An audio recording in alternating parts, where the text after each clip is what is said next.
Mama's on the Hill, home of the original toasted ravioli. For reservations, gift cards, and banquet and catering inquiries, contact them at 314 776 3100, located at 2132 Edwards in St. Louis, Missouri. Check them out on the web on mamasonthehill.com. Follow them on Facebook and Instagram for exclusive holiday offers. Church is more than just an hour in a pew every Sunday. It's a community. It's where you can come as you are. It's a place where you can connect with God, learn from Scripture, and grow as you build relationships. It's a place where it's okay to be a work in progress. At Faith Community, you'll find an authentic group of people who are pursuing God and supporting one another along the way as we move from where we are to where God wants us to be. Wherever you're at on your journey, you are welcome here. Hi, my name is Marie Stelling. I'm the Community Relations Director for Autumn Ridge Residences. We offer a vibrant senior living community conveniently located at 55 in Herculaneum. We offer 3 meals a day, activities and outings. Housekeeping, laundry is all included. Just minutes away from doctor's offices, restaurants, and shopping. So if you or someone you know are considering senior living, please contact me, Marie Stelling, at 636-931-8400. Come see for yourself why seniors love the life they live at Autumn Ridge. Gordon's Stoplight Drive-In, voted Travel Channel's top 50 best burgers in America and best burger in Missouri by Reader's Digest magazine. A hidden gem that's been serving burgers since 1948. Located at 500 Bailey Road in Crystal City, they're open from 9 a.m. to 10:30 p.m. Monday through Saturday. Stop in for breakfast or a burger and a shake, or give them a call at 636-937-9678. Gordon's Stoplight Drive-In. Hey, we're catching up here with Coach Blaine Boss from the Herculaneum Black Cats. Coach, how you doing, sir? Oh, not too bad. Yourself? Oh, great. It is week 1 here for Friday Night Blitz here, and you've had most of the summer here to think about this week, and we just wanted to see how the last few days have gone here for your week leading up to week 1. Yeah, that's why week 1's always so hard, in my opinion. You have all summer to kind of think about it. So it's, you don't want to put too much pressure on one game, but it's kind of a big game. You want to get started off on the right foot, and you've had a lot of time to prepare for what they're doing, and after the jamboree, kind of get to see and cement, what you have to get done to try and establish what we're doing offensively and defensively. But no, it's exciting time to be here for week 1, and it's hard to believe it's already here. Yeah, it's pretty crazy. Yeah. Any injuries upcoming here? Any bumps and bruises going on here that's going to be a factor for game 1? Right now, knock on wood, no. A couple guys, obviously it's football. You're going to get bumped up a little bit, jamboree, but I think we should be ready to go. That's something that we haven't had. I know last season it was a struggle with that. So, it's nice to kind of have that week 1 going in. You got a full roster to use. So Absolutely. You have the Windsor Owls coming in under new ownership, so to speak, here with Coach Lee Freeman. Kind of know, a lot of folks already know around the area kind of what his style is, but does that change your approach going into game 1, and what do you expect to see? No, obviously I've coached with Lee and kind of know what his background is and stuff and what he's going to do. I mean, he's successful at, so he's going to continue to do what he does. Thing about Windsor too, they kind of installed what they're running now this year. They kind of installed that last year too, so it kind of helped them, gave them a little leg up, in my opinion, to get in the flex bone. And so we kind of already were expecting that. And then when Lee got hired, it was kind of like, okay, well, I guess they're going to continue to run the flex bone and do what they do. Obviously defensively too, you got an idea, but things can change, and kind of got to be prepared for everything that may come our way. So, we can try and put our kids in the best possible position to do that. And show them some different looks to help with that.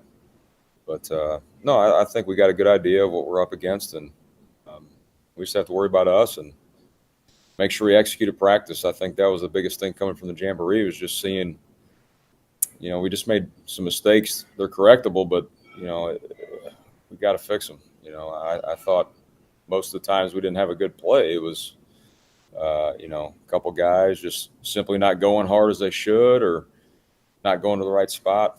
It's sometimes it's frustrating, but at the same time, it's correctable. So that's a positive with that. But no, we'll see here, because the weather, I know too, is getting hot.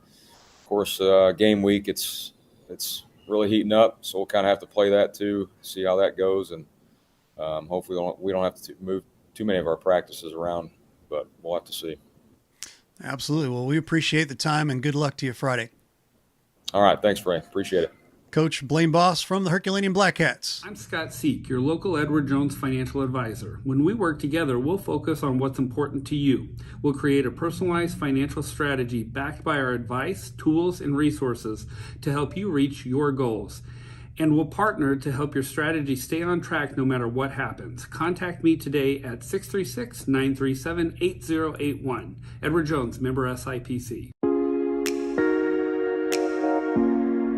The BLITZ Dental Care Team consists of dedicated individuals who are caring, kind, and friendly.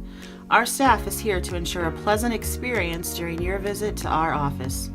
Our team includes experienced and energetic people whose goal it is to communicate well with our patients and provide the best care possible. Providing preventative, restorative, and cosmetic care, schedule a visit by calling 636-937-3030 or find us on the web at breezedentalcare.com. Hi, this is Bill Rubel with APB Storage. APB Storage is a locally owned and operated family business that offers the best storage solutions in the Jefferson County area. Our electronic gate gives you 24-hour access to your storage unit, and our state-of-the-art security system provides peace of mind and security. All of the units provide an easy access drive-up doors to allow a stress-free way to your unit. Come see why people prefer the APB storage experience. Give us a call at 636-464-5629 or visit us online at apbstorage.com. B&M Auto Body and Collision, located at 10290 Business 21 in Hillsboro. Your local family-owned body shop. We work for you, not your insurance company. It's your choice who repairs your vehicle, not your insurance. Come see us for all your collision and auto body needs.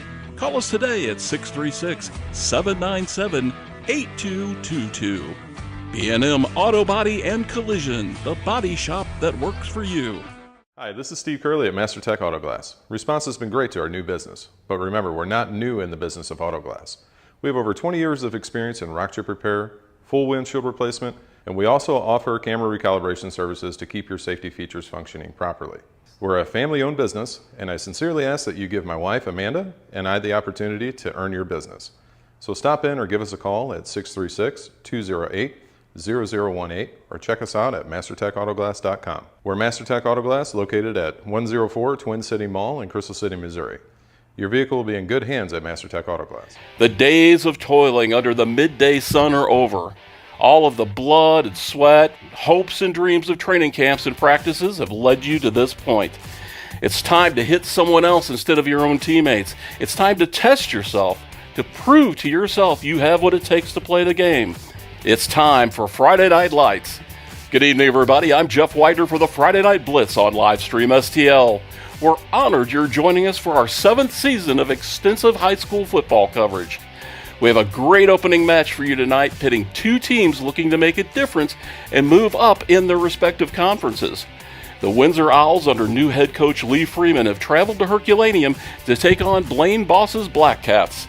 The Owls are helping Herculaneum celebrate the installation of a new turf field in 2024, complete with Black Cats' black and red trim.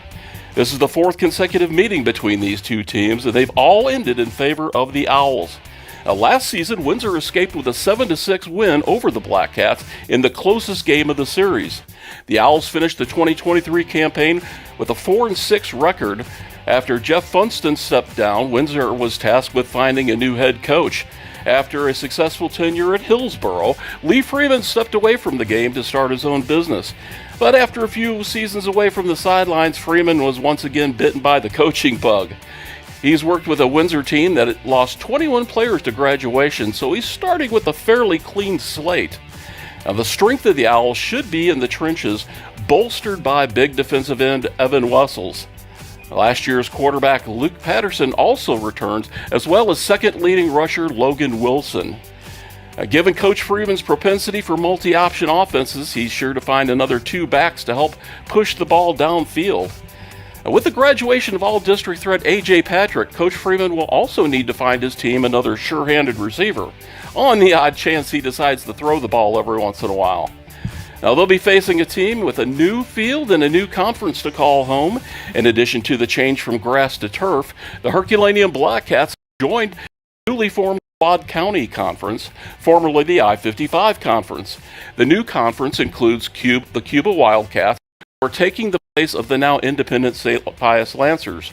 The Blackcats are coming off a 5-6 season and were 2-4 in conference play. Gone away with the grass are also last year's all-district players Shea Eberhardt and the Light brothers Damian and Cameron. The good news is that Herky only lost 5 players to graduation. Now back in the mix is Keaton Reeves and running back Luke Bryce. Coach Boss also helps to get good protection from senior Braden Mattingly at running back and defensive back.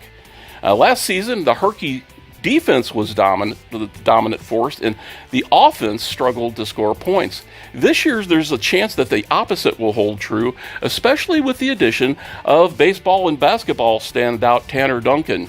Tanner's speed could make him a threat as a slot receiver as well as a defensive back. If Reeves and Duncan can be a good connection, Coach Boss might be able to open up the playbook a little bit. In other area games, Grandview hosts Chaffee. Jefferson is at Priory Saturday morning. Bayless is at Dupo. And that's Dupo, Illinois, by the way. St. Vincent is on the road at Cape Central.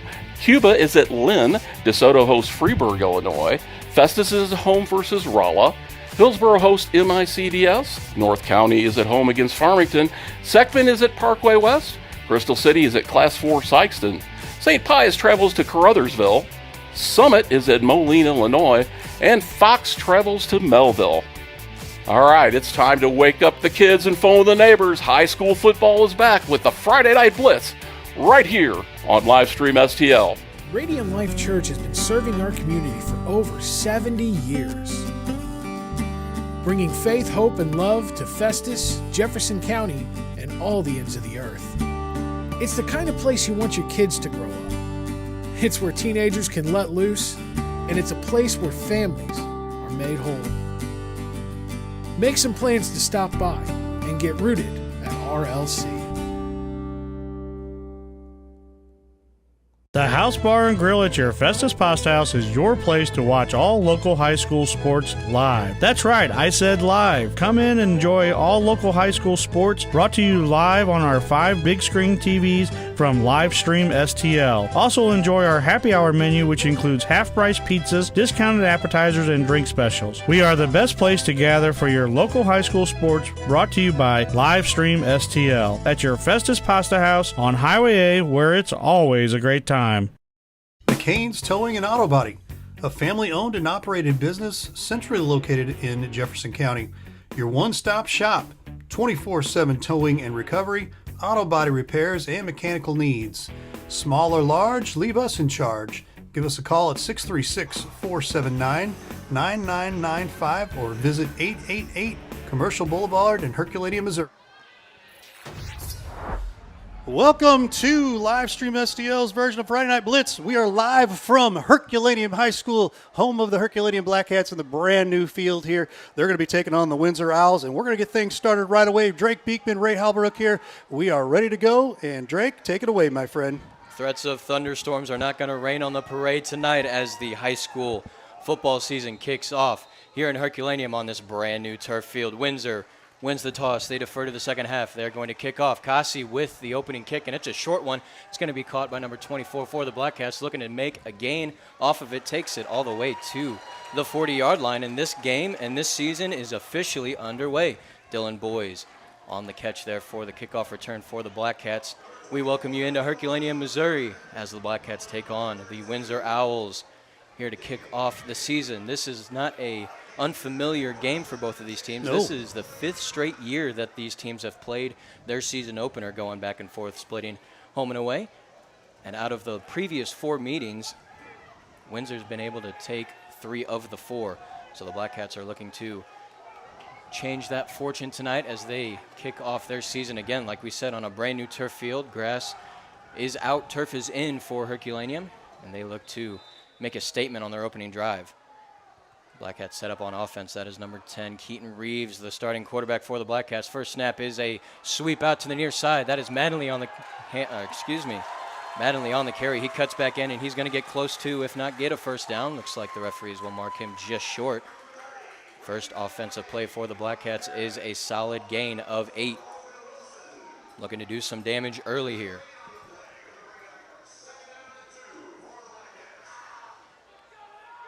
Black Cats coming in, hoping to get a winning record under their belt this season. Last year, they ended up with a 5-6 record. They lost to Park Hills Central in the district semifinal tournament last year.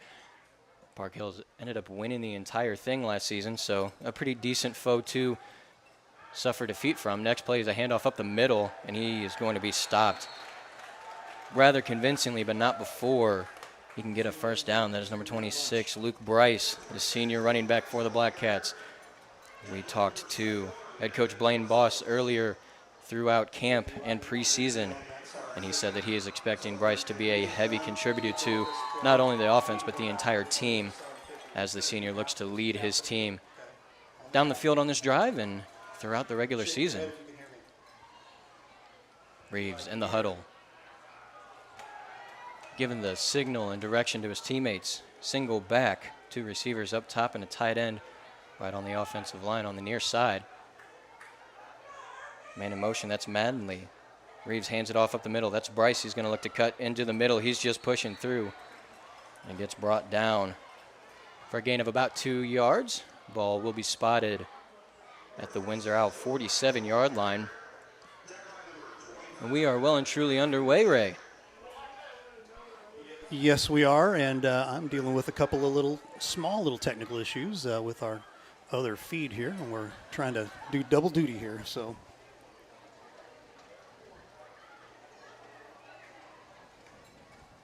Ray's dealing with issues off the field and on the cameras. Meanwhile, on the field, the Windsor Owls having to deal with some issues on defense here starting out as they have been pushed back into their own territory here. Next play by Reeves. There's a flag come in. See what our head official has to say. It's going to be delay a game on the offense. That'll back him up 5 yards. It'll be 2nd and 13. And one of the things you don't want to see Herculaneum in on brand new turf is to give up the very first flag, and they did. Well, they are on offense, so you would like to assume that if they're going to give up something for the first time on a new field, it would be a penalty, right. Not so much a field goal or a touchdown or anything worse. But with that said, it's 2nd and 13 for the Black Cats. Man in motion. Reeves takes the snap, goes out to number 14. Flag comes in on the near side. He cuts to the outside and gets to about the 46-yard line. Mac Waddell, senior for the Black Cats, on the carry there in a wide receiver position, gets motioned through in front of the quarterback, takes the handoff and almost gets to the outside, but cuts back into the middle a little bit before he makes his way back into Owl territory. But there is an aforementioned flag on the play. We'll see what the sideline judge saw as he relays his information to the head official. Looks like it's going to be a false start, illegal motion, something of the sorts. And again, Black Cats are going to get pushed back on a 2nd down play.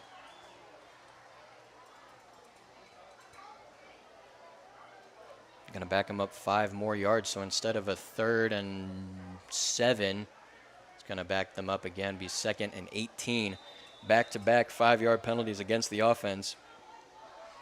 A good start to the drive at 2 plays getting a first down, and then the next 2 don't count because they are negated by flags and get pushed back to a 2nd and 18 position.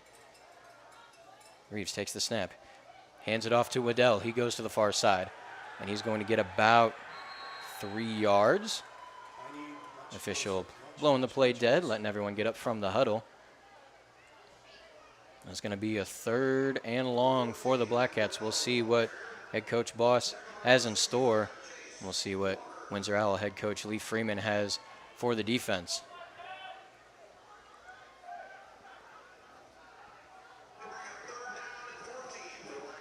Reeves gets his assigned play, relaying it to the offense, and away we go.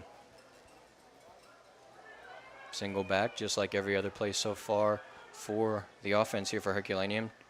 Man in motion, that's Waddell. He goes through.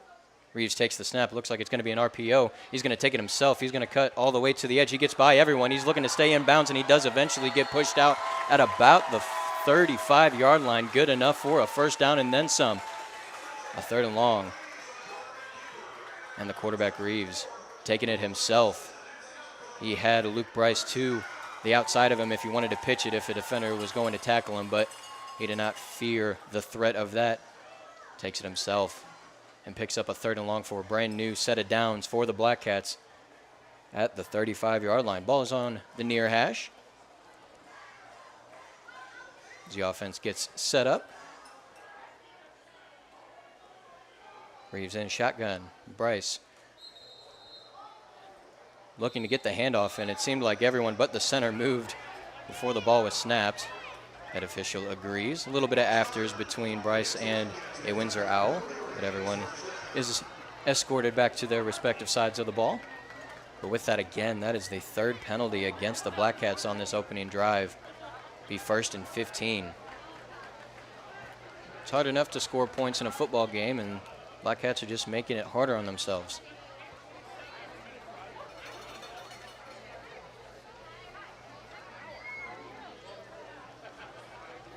.8:26 to go here in the opening quarter of the high school football season. We thank you again for tuning in on this beautiful Friday night. Kickoff temp is about 80 degrees, and from what we can see on radar, it's only going to cool off more and more as the sun sets. 2 backs on the near side for Reeves. He's got Bryce to his right. He's in the shotgun. Takes the snap. Looks to hand it off. That's Bryce. He cuts through the middle. He gets by the 1st and 2nd layer defense. Takes that all the way to the 30-yard line for a gain of 9 or 10. Looks like they're going to spot at the 31-yard line. And that's going to bring up a 2nd and 6. A couple of substitutions for the Windsor Owls, getting a new look on defense, if not just some fresh bodies. One of those being number 71, Evan Wessels. Was talked about in the pregame show. He's going to be one of their marquee defensive linemen this season. We'll see if he can factor at all tonight in this ballgame. Man in motion, that's Mattingly. Reeves takes the snap. Fake handoff. Here's Mattingly going on to the far side. He cuts back into the middle. He gets to the 25-yard line and then a little bit more for the first down. No yellow laundry on the turf, so we will move the chains and have a fresh set of downs.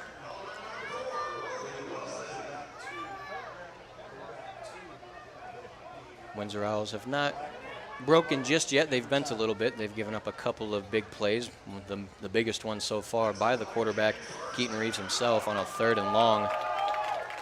Running it himself under the near side, getting the first down. As you see here, 3 receivers to the near side, 1 up top. Reeves in shotgun with a back to his left. He takes the snap, hands it off to Bryce. He's going to look to go all the way around. He's trying to get past everyone. And a great tackle by number 4, Logan Wilson. The junior for the Owls was not having any of that.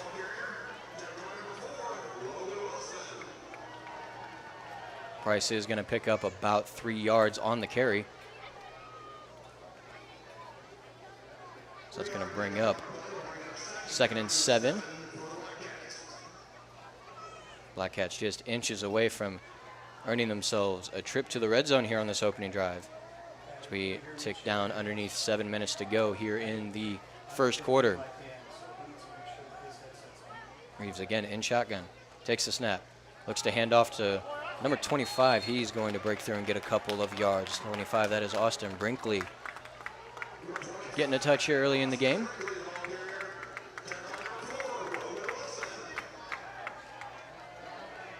And Again, Logan Wilson for the Windsor Owls coming through and getting that tackle, trying to prevent the Black Cats from scoring. But it hasn't worked just yet, as with that play, the Herculaneum Black Cats find their way into the red zone on their opening drive of the season. Next play, Reeves in shotgun once again, takes the snap. It's a bad snap, bounces on the ground, he picks it up himself. He's going to look to run, breaks one tackle, but not the second. A late flag comes in the backfield of the defense. We'll see what that call is. As again, it looked like number 4 Logan Wilson and a couple of other Owls were surrounding him to make the tackle. And we'll see what the officials have to say about the flag on the play.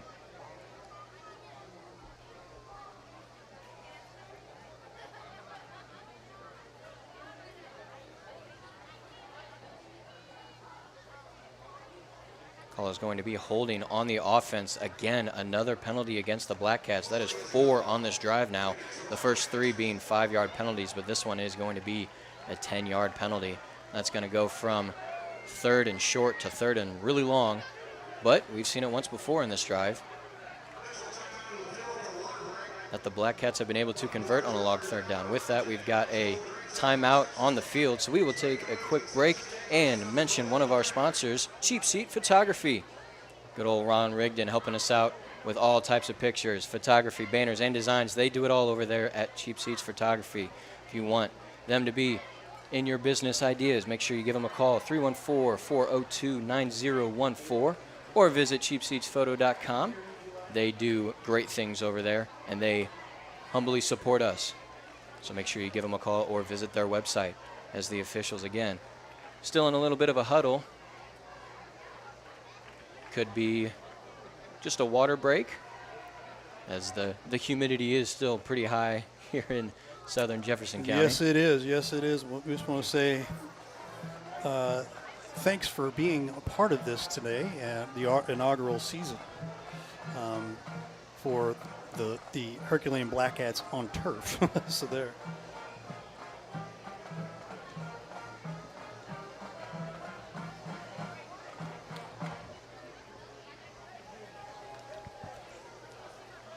Herculaneum still in their huddle. Everyone making sure they're on the same page here. The referees haven't really blown any whistles or come by to force them out of the huddle, so they're going to take their sweet time if need be. And here they come back onto the field looking to convert on another 3rd and long. Ivan. This is the second long 3rd down of the drive.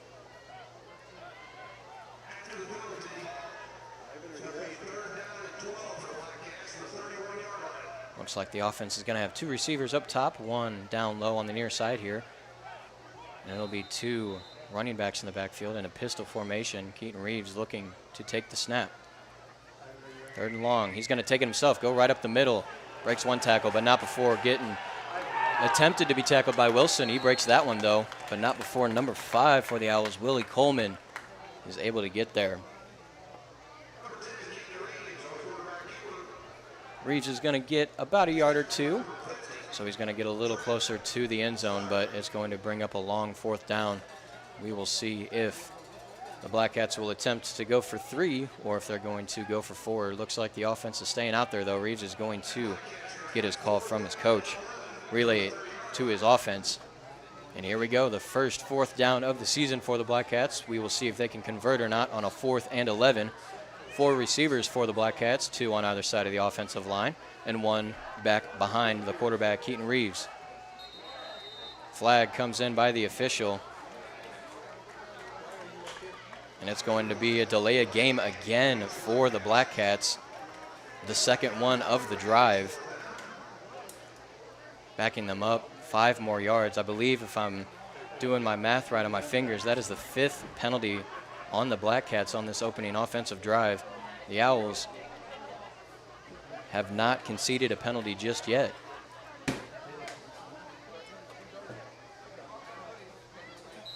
Windsor Owls not really needing to do a whole lot here as they just keep getting penalties called in their favor. But even though the ball gets backed up 5 yards, it does not look like it's going to change any plans for the Black Cats. They're going to go for it here on a 4th and 16. Ball just inside the 30-yard line.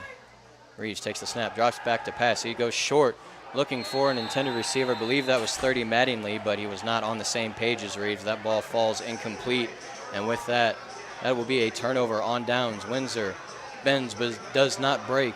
They do not give up any points on defense, and they look to score some points themselves as they will take the field on offense for the first time. The Windsor Owls themselves went 4-6 last season. They lost to Union in the district quarterfinals. That was the first round of the state playoffs last season, looking to improve on that, but it's all got to start here in week 1. Again, this is the 5th straight year that both of these teams have played against each other in their opening game. Windsor taking 3 of the last 4, looking to continue that streak here this evening as we kick off the high school football season.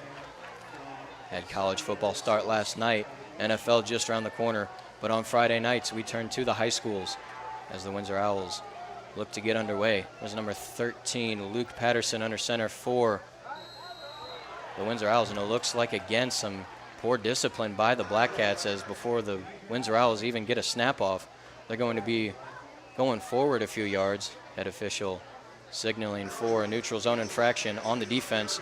It's going to go from 1st and 10 to 1st and 5 for the Owls.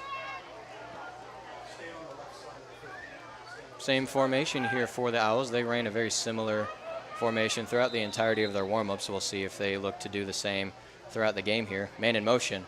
Patterson hands the ball off to number 4. He goes through the middle. He's going to pick up the first down.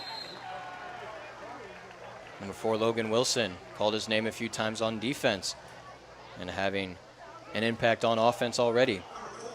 1 play for the Windsor Owls and 1 first down for the Owls, with some help, of course, by the Black Cats there on the neutral zone infraction penalty.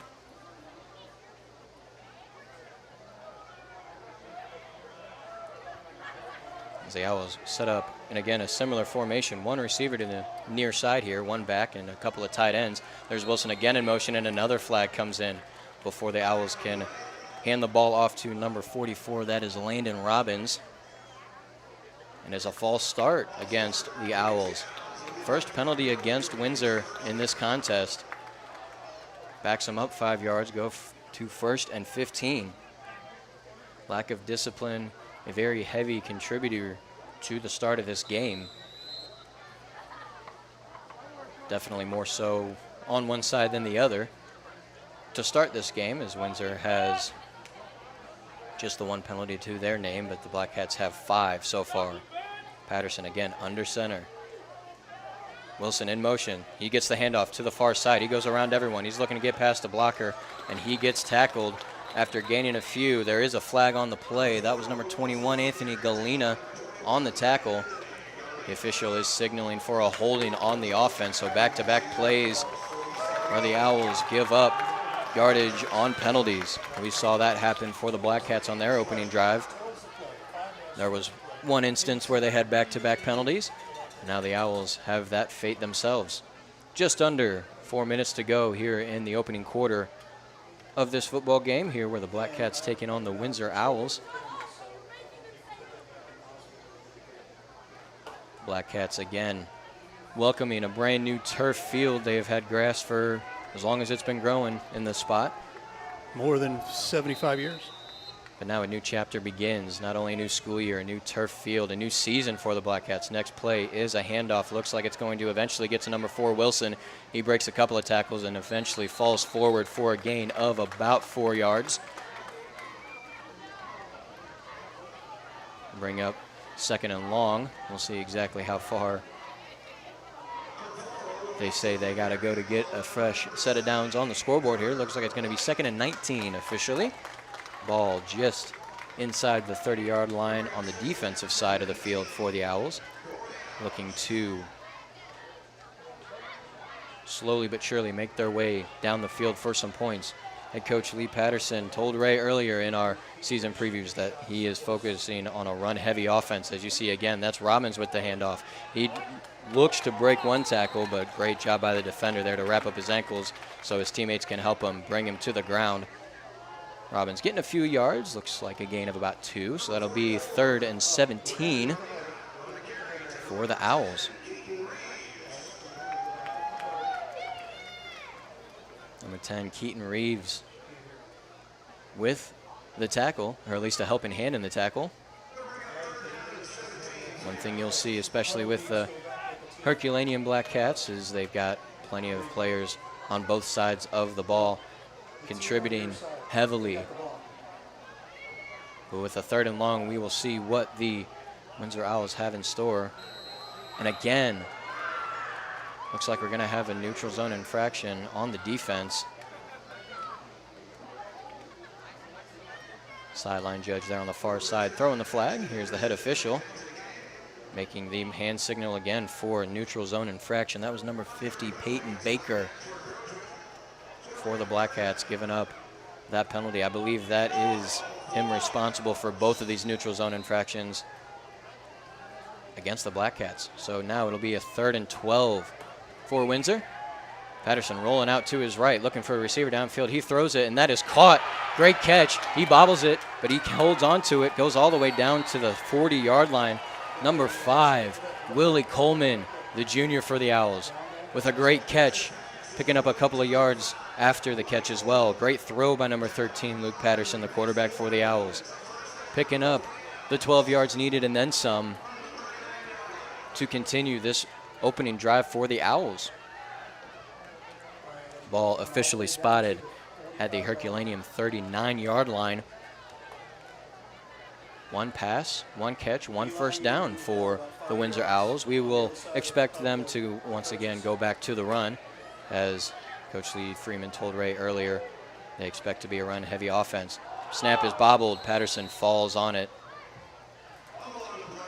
It's going to be a loss of about 3.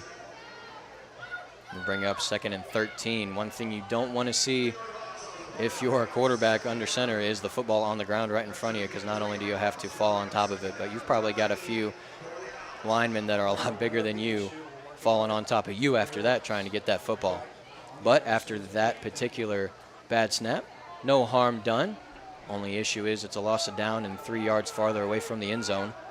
We'll see what the Windsor Owls have in store for this next play. Patterson under center. Man in motion. That's Coleman. Handoff inside to Robbins, I believe. He's going to keep going and barely get any yards, but instead the football is going to be turned over by the Herculaneum Black Cats. That's Austin Brinkley picking up that football. It looked to me like the offensive line for the Windsor Owls was pushing everyone backwards and getting a great gain by Robbins, but the ball came out somewhere and the Herculaneum Black Cats fell on top of it, and they get the ball once again. Just under a minute to go in the first quarter. Both teams with 1 offensive drive. No score so far. A turnover on downs by the Black Cats, and then a fumble recovery by the Black Cats on defense. We will see what the Black Cats have in store for the second drive. Reeves in shotgun. Gets the snap. Handoff to Bryce. He's going to go all the way to the outside here on the near side. He's looking to get around everyone. Meets a man, lowers his shoulder, and a late hit by number 44, Robbins, out of bounds. There's going to be a flag down on the play. I believe that was Bryce and number 5, Coleman, meeting together at about the 44-yard line, and then a late hit by Robbins for the Owls. It's going to move the chains and be a new first down for the Black Cats, if that is indeed the call. You see the head official talking to one of his partners, making sure everyone's on the same page, agrees with the call.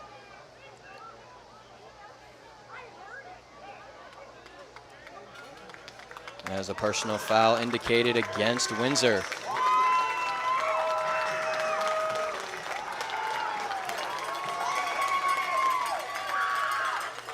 .7 seconds to go here in the first quarter at Herculaneum High School, where the Black Cats are taking on the Owls. No score just yet in this game.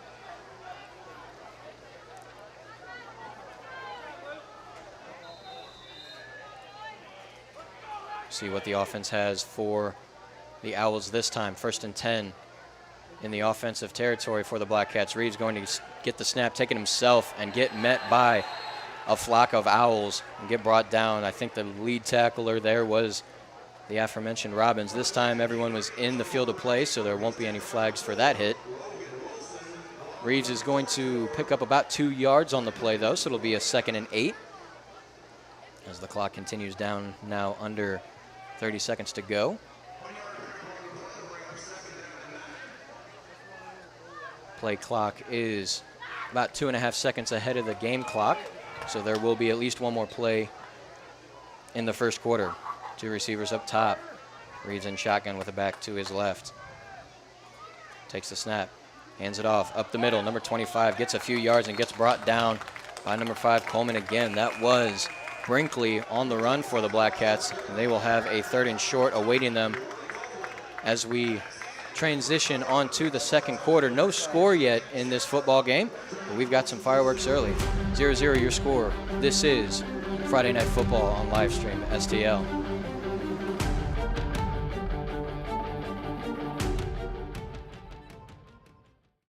Church is more than just an hour in a pew every Sunday. It's a community.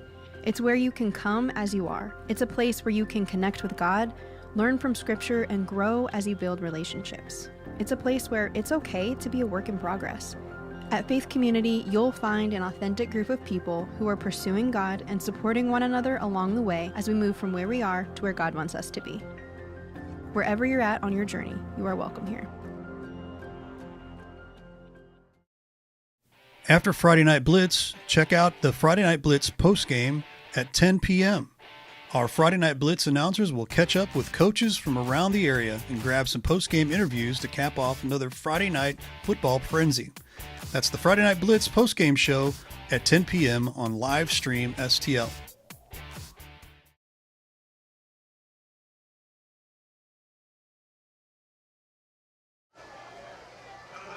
As we look to get the second quarter underway, we welcome you back into Herculaneum, Missouri, where the Black Cats are hosting the Windsor Owls.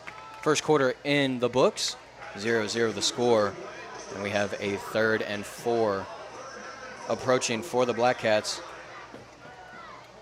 as the coaches from either side looking to get their last second instructions relayed to their players.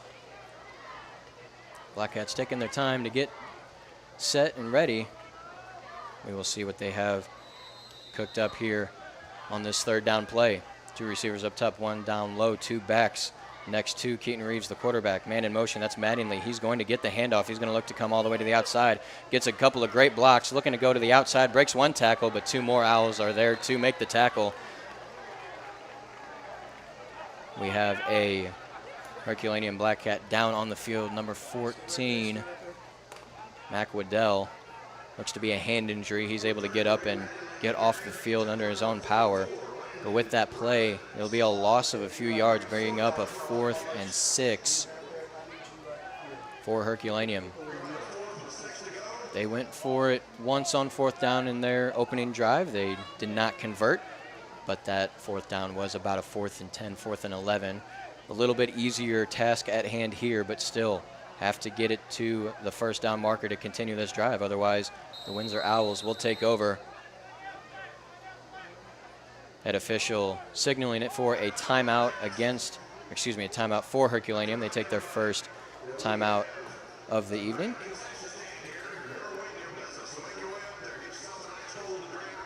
And with that, we want to give you the opportunity to join us online, Faith Community Church, every single Sunday at 9 a.m. and 10:45 a.m. And if you can't attend in person for whatever reason, make sure you check out their website, faithcommunity.co. A couple of our members of Livestream STL attend the church every single week, so if you stop by, you maybe run into one of them. Yeah, be capping myself. How about that, eh? Absolutely. Herculaneum taking their first time out of the half. They have 2 left. Windsor Owls have all 3 of theirs remaining with 11:14 to go in the second quarter.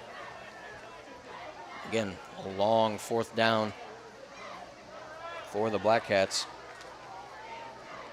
Everyone getting in their positions, waiting for the officials to get in position themselves. Whistle goes, and we are going to resume play. Keaton Reeves again in shotgun. Man in motion, Mattingly. Reeves takes the snap. He rolls out to the near side to pass. He goes downfield looking for his receiver, and that is caught Flag on the play, but before we get the flag, number 7, Chase Lubert with the catch and with the touchdown to give the Black Cats, for the moment, the lead. Well, how about that? We will see what the officials have to say to each other. Head official looking to make a signal. It's pass interference on the defense, but obviously the Black Cats will decline the penalty as the result of the play was a touchdown. So the Black Cats will take a 6-0 lead before the extra point. Great play by the Black Cats. Mattingly getting set in motion, looking like he's going to get a handoff like he has done a few times earlier on in this game, but instead Reeves does not pitch the ball to him. He rolls out to his left, looks downfield with a great throw to Lubert, and he makes the catch and continues down the field. The extra point attempt, kick is up and kick is good by number 3, Ian McCoy, to give the Black Cats a 7-0 lead. And with that, we will step aside. 7-0 Black Cats. This is Friday Night Blitz on Livestream STL.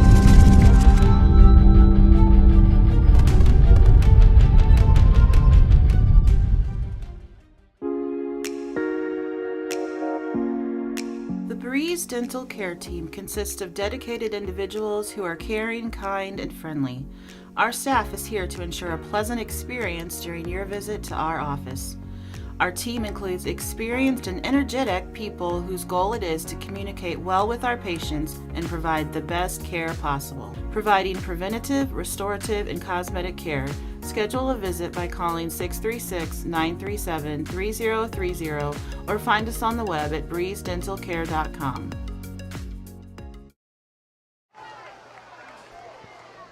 Black Cats pounce on their first opportunity at a downfield pass, and with it they take the game's first lead as they lead 7-0 over the Windsor Owls.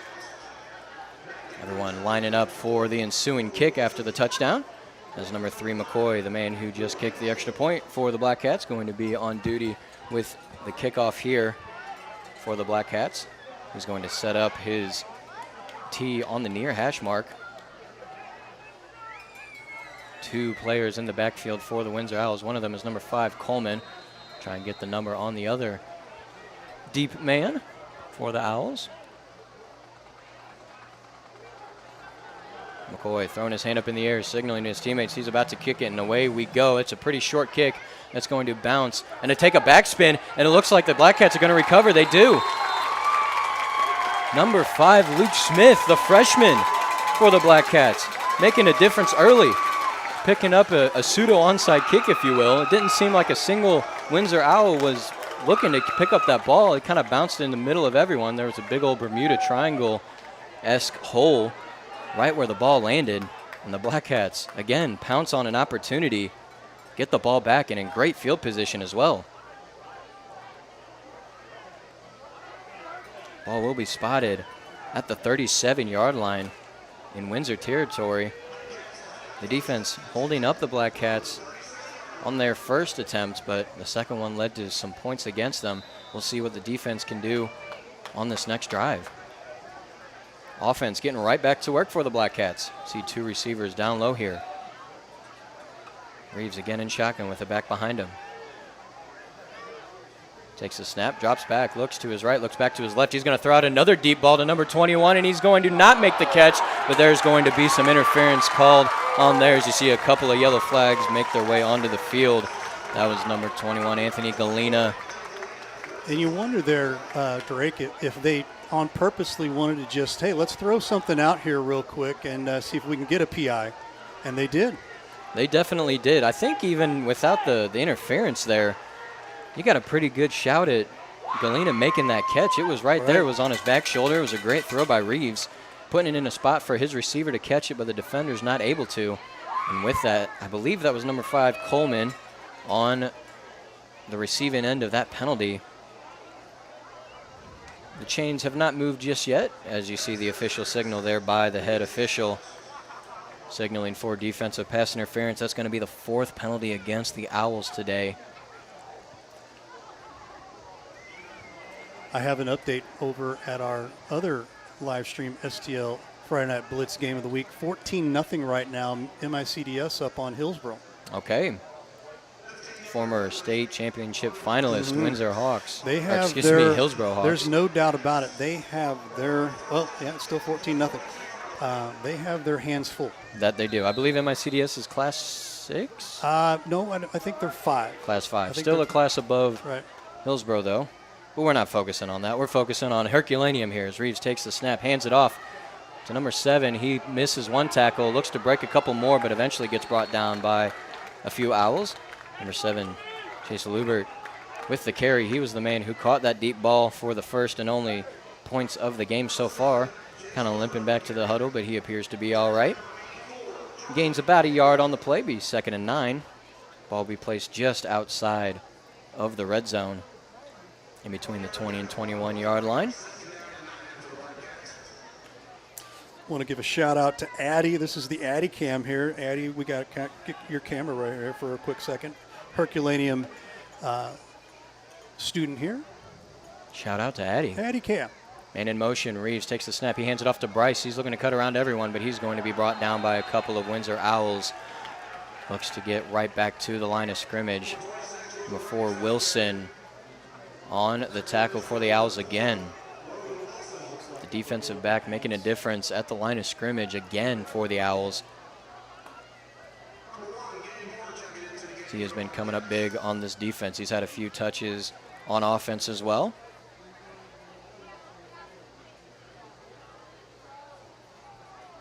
So we tick down to 9 minutes and 40 seconds left here in the second quarter. Play clock under 10 seconds. They got about 5 seconds to go now. Got to get to the huddle, get to the line quick.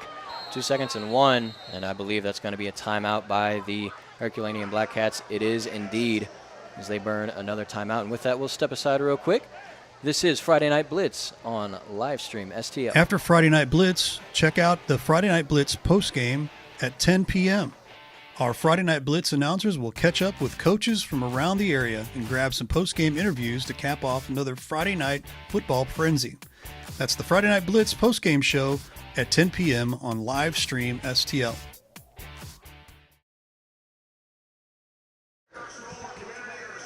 Welcome back to Friday Night Blitz. Just under 9.5 minutes to go in the second quarter. The Herculaneum Black Cats up 7-0 over the Windsor Owls. And the Black Cats are prowling. They're on the attack once again. 3rd down and long coming up for the Black Cats. They are just outside of the red zone, looking to extend their lead before the Windsor Owls get a chance themselves to score. Early indication will be 2 receivers on either side of the offensive line with a back behind Keaton Reeves, who will be in shotgun. A very familiar formation the Black Cats have trotted out so far tonight. Man in motion. That's Galena. He's going to get a fake handoff by Reeves. He's going to look downfield. That ball is short and incomplete, intended for number 1, Gabe Moore. That's going to bring up 4th down for the Black Cats. We will see what the Black Cats intend to do on this 4th down. Little shout out there to the Eli cam here as well. Elijah Yun comes all the way up from North County. That's not an easy drive either. Big shout out sir. to Eli. Some great camera crew on the field tonight. Great producing, great camera work by Ray up here himself. Well, I'm putting out about 500,000 fires at the same time because we missed a little bit of the other coverage game over at Hillsborough, but it's back up. 4th and long for the Black Cats. Reeves takes the snap. He's going to pitch it to Bryce. He's got a couple of blocks downfield. He's going to get around to the outside, to the 10, inside the 10, get out of bounds at about the 6-yard line to pick up a 1st down and goal for the Black Cats. First time that the Black Cats have done the pitch option. They ran a very similar play on their first drive, but the quarterback kept it himself on that particular instance. But this time he pitches it out to his running back, Luke Bryce. Not only does he pick up the 1st down, he gets all the way inside the 10 to the 6-yard line for the Black Cats to again threaten to get into that black turf, put up 6 more points. Play clock inside 10 seconds again, and the offense has got to rush up to the line of scrimmage to get this playoff in time. Now down to 4 seconds. Reeves commanding his offense. Galena in motion, but Reeves is going to keep it himself. and he's going to get met by a parliament of owls. Did some research. Apparently a group of owls is called a parliament. School's back in session, not only in the high schools, but also in the School's not out for broadcast summer session. no more, is it? That was great. We put together these things called nickel and dime words. That might be a quarter word almost. Well, a parliament. That'd be my highest earning word, right? that I've ever uttered out of these old lips here. But with that, it'd be about a 2nd and 6. No gain, no loss on that play. Offense has a little more time to get to the line and get their play off. So there's just now 5 seconds to go on the play clock. We'll see what they have in store for us this time. Man in motion, Galena. Reeves hands it off to Bryce. He's going to gain about a yard before another group of owls bring him down. It'll be 3rd and goal from the 5-yard line. Outside of the long pass by Keaton to Lubert, this defense has definitely bent, but they haven't been broken just yet on the ground. They've given up some big runs, but none that have resulted in touchdowns just yet. The offense getting their signal for this 3rd and 5. 2 receivers up top. Reeves in shotgun with Bryce to his left.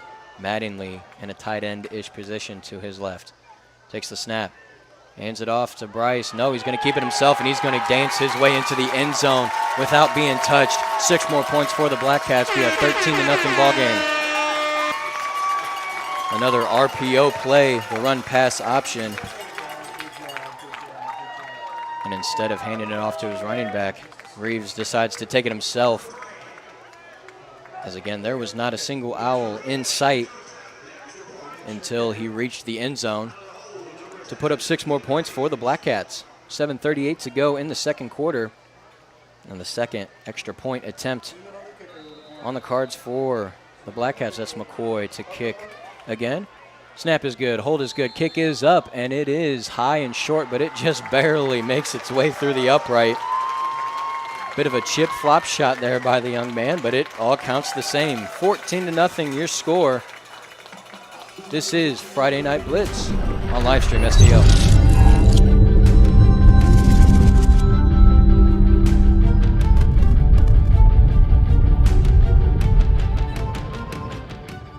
B&M Auto Body and Collision, located at 10290 Business 21 in Hillsboro. Your local family-owned body shop. We work for you, not your insurance company. It's your choice who repairs your vehicle, not your insurance. Come see us for all your collision and auto body needs. Call us today at 636-797-8222. B&M Auto Body and Collision, the body shop that works for you.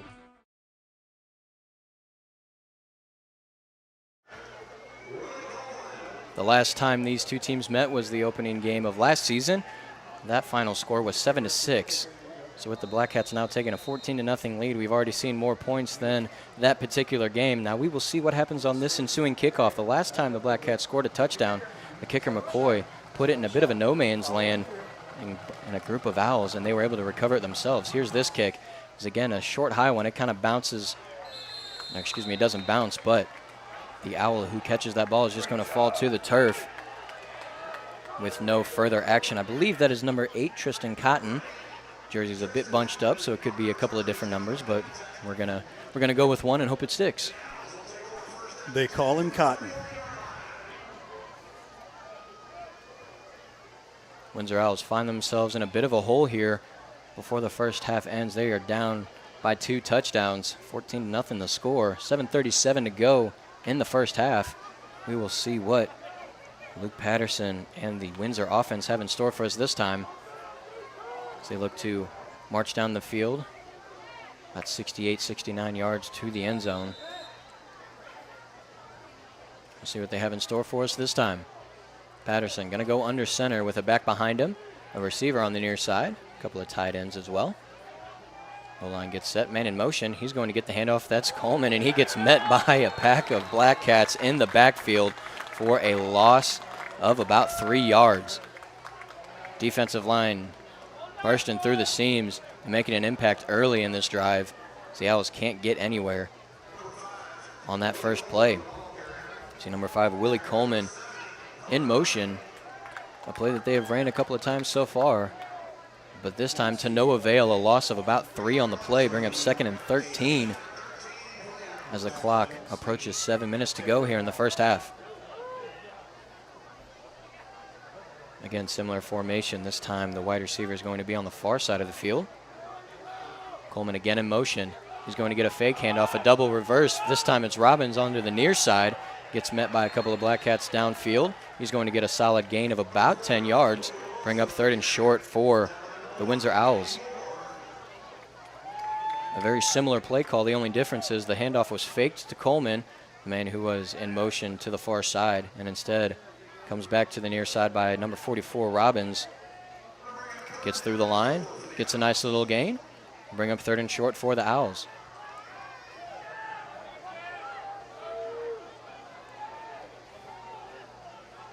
Windsor gets set up. Defense assessing what they want to do on the play. Coleman again in motion. Takes a snap. This time a handoff right up the middle by Robbins. He's going to get a couple of yards, but gets stopped short of the first down marker. It'll be 4th and short for Windsor. Referee signals for the clock to be stopped. With exactly 6 minutes to go in the second quarter, I believe that's going to be a water break, as again we stated earlier. It's not exactly super warm, but the humidity is up. 6 minutes to go. This is Friday Night Blitz on Livestream STL. Hi, this is Bill Rubel with APB Storage. APB Storage is a locally owned and operated family business that offers the best storage solutions in the Jefferson County area. Our electronic gate gives you 24-hour access to your storage unit, and our state-of-the-art security system provides peace of mind and security. All of the units provide an easy access drive-up doors to allow a stress-free way to your unit. Come see why people prefer the APB storage experience. Give us a call at 636-464-5629 or visit us online at apbstorage.com. Coming out of the water break here with exactly 6 minutes to go in the first half.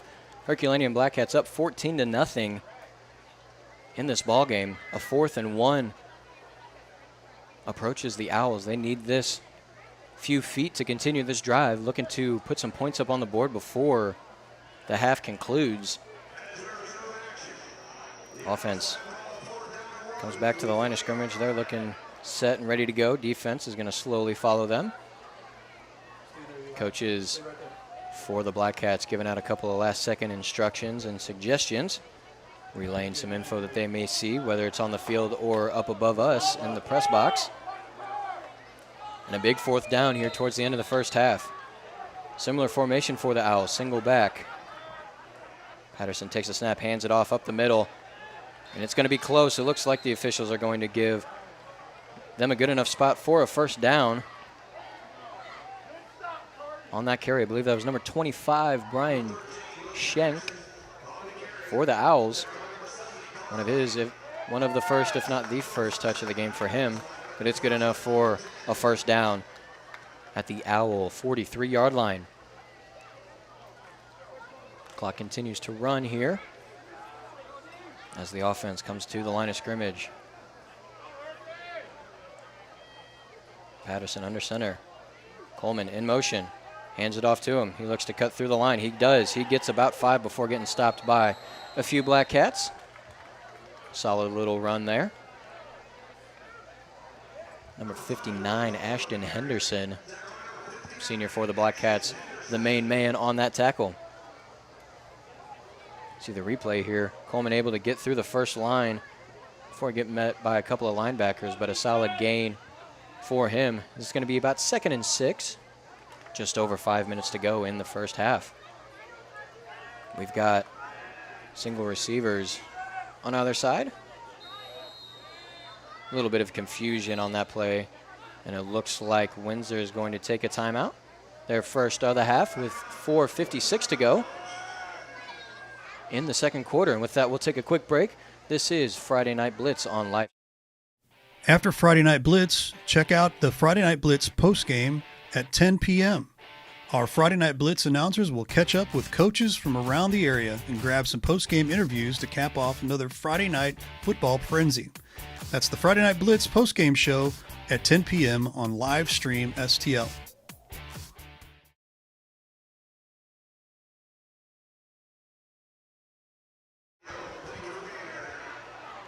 4:56 to go in the second quarter. 14-0 your score. One word you could describe the beginning of this game with would be indiscipline or lack of discipline. 9 total penalties on the evening so far. 5 against the Black Cats and 4 against Windsor. Since the first couple of drives, things have seemed to kind of settle down and calm down on that front. Hopefully that's not the curse of the commentator right there. On 2nd and 6 for the Owls, they are at the 47-yard line on their defensive side. You see Coleman in motion. He's going to get that handoff, looking to get through a hole. He can't. Looks to cut back into the middle and gets met at the line of scrimmage by a bunch of Black Cats again. No gain on the play, says the sideline judge. It'll be 3rd and 6. A big 4th down just a couple of minutes ago kept the drive alive for Windsor. You got to think they're in 4-down territory again here with exactly 4:30 to go in the first half. We'll see what Coach Freeman and the Owls can draw up here on this play. Ball being spotted right on the head of the brand new turf field here in Herculaneum. That is one huge Black Cat. No That doubt is, about it. no doubt. Patterson under center. Man in motion. Fake handoff. That's going to be Wilson, I believe. And he gets dropped in the backfield. That is Logan Wilson, number 4 for the Owls. On the reverse handoff. But he can't go anywhere. In fact, he gets pushed back a little bit. It's going to be 4th and 7 at the 46-yard line on the defensive side of the field for Windsor. And again, back-to-back 4th downs for the Windsor Owls. We will see what they elect to do here. A bunch of substitutions there. I believe that means they're going to bring out the punt unit. Indeed they are. That is number 84, Charlie Gabriel. Back to punt for the Owls. Number 21, Anthony Galena, the senior for the Black Cats, in the backfield on his side of the field to return. The first punt of the night. Unless, of course, it's a fake. You never know in high school football. Well, the fake didn't work last night for Murray State. That it did not. It did not. So it looks like we're going to have another timeout here real quick. Let's step aside for real quick. We'll be right back. This is Friday Night Blitz. Church is more than just an hour in a pew every Sunday. It's a community. It's where you can come as you are. It's a place where you can connect with God, learn from Scripture, and grow as you build relationships. It's a place where it's okay to be a work in progress. At Faith Community, you'll find an authentic group of people who are pursuing God and supporting one another along the way as we move from where we are to where God wants us to be. Wherever you're at on your journey, you are welcome here.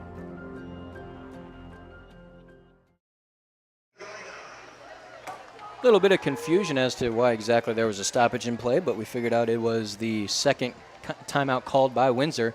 Both teams have one left in this first half with 3:18 to go here in the second quarter. 4th and 7 now for the Windsor Owls. They've escaped a long 4th down once, but the second go round, they elect to punt the ball back to the Black Cats. Gabriel with the snap, with the kick. It looks like no Black Cats are going to be going after it. Takes a nice little Black Cat hop. Ball crosses back over the 35-yard line, or excuse me, the 30 to the 31-yard line, where the Black Cats will take over with 3 minutes and 9 seconds to go in the second quarter. They will look to go about 70 yards down the field to further extend the lead before halftime. Keaton Reeves, the quarterback for the Black Cats, seeming to do it all so far tonight. He's got 1 throwing touchdown and 1 rushing touchdown. That touchdown in the air was to number 7, Chase Lubert, for, I believe, a 25, 30-yard touchdown throw. And then on their next drive, the Black Cats get inside the 10-yard line, and Reeves takes it himself.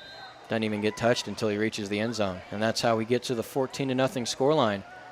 3 receivers down low.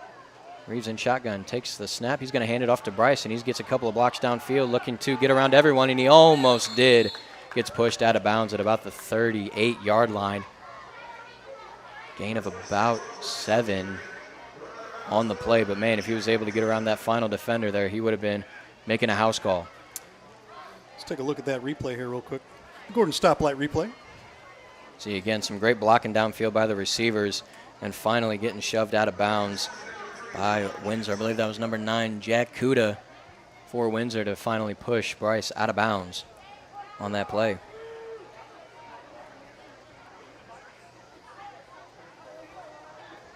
Single back behind Reeves now.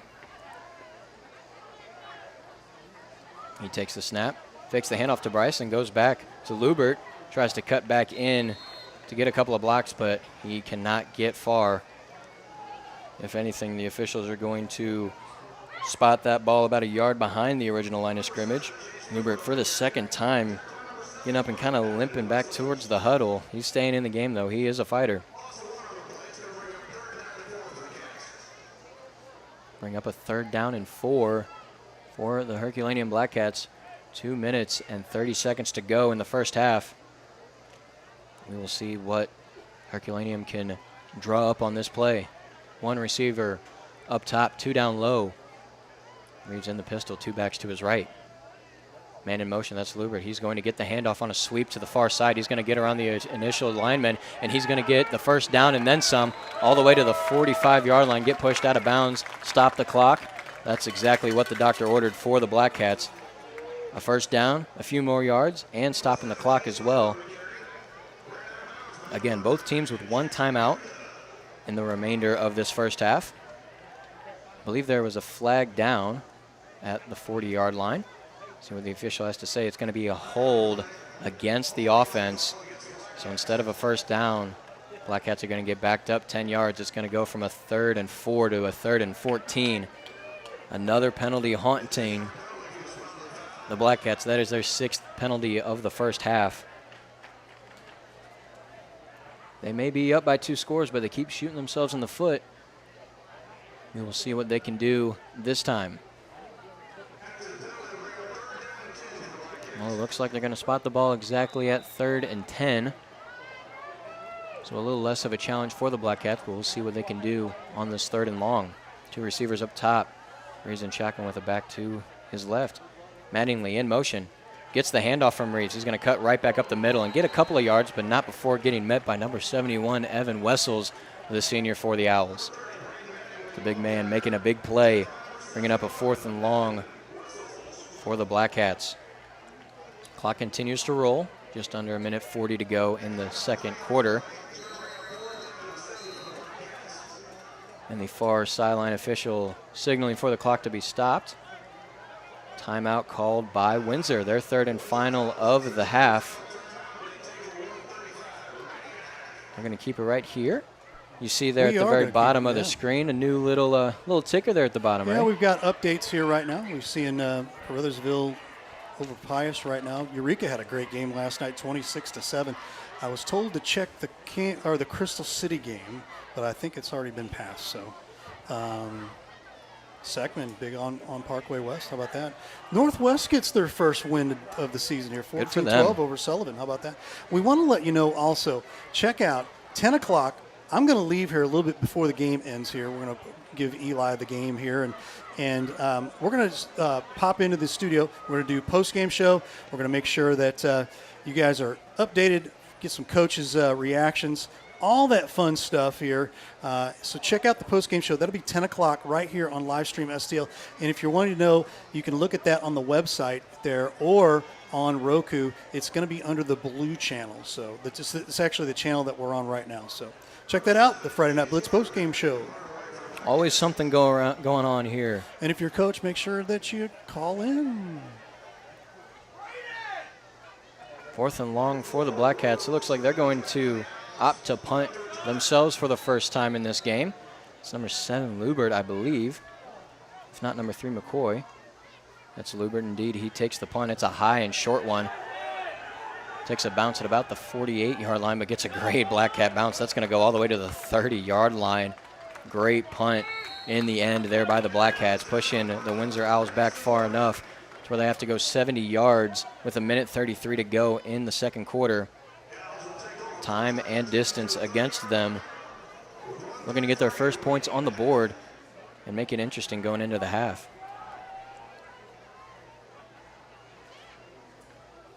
Coach Freeman and their offense have struggled so far in this game, giving up a forced fumble turnover on their second drive.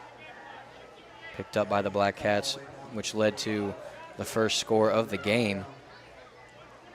We'll see what the 2-minute drill of sorts will be for the Windsor Owls. You see 2 receivers on the near side for the Windsor Owls. It's something that we do not see that often so far in this first half.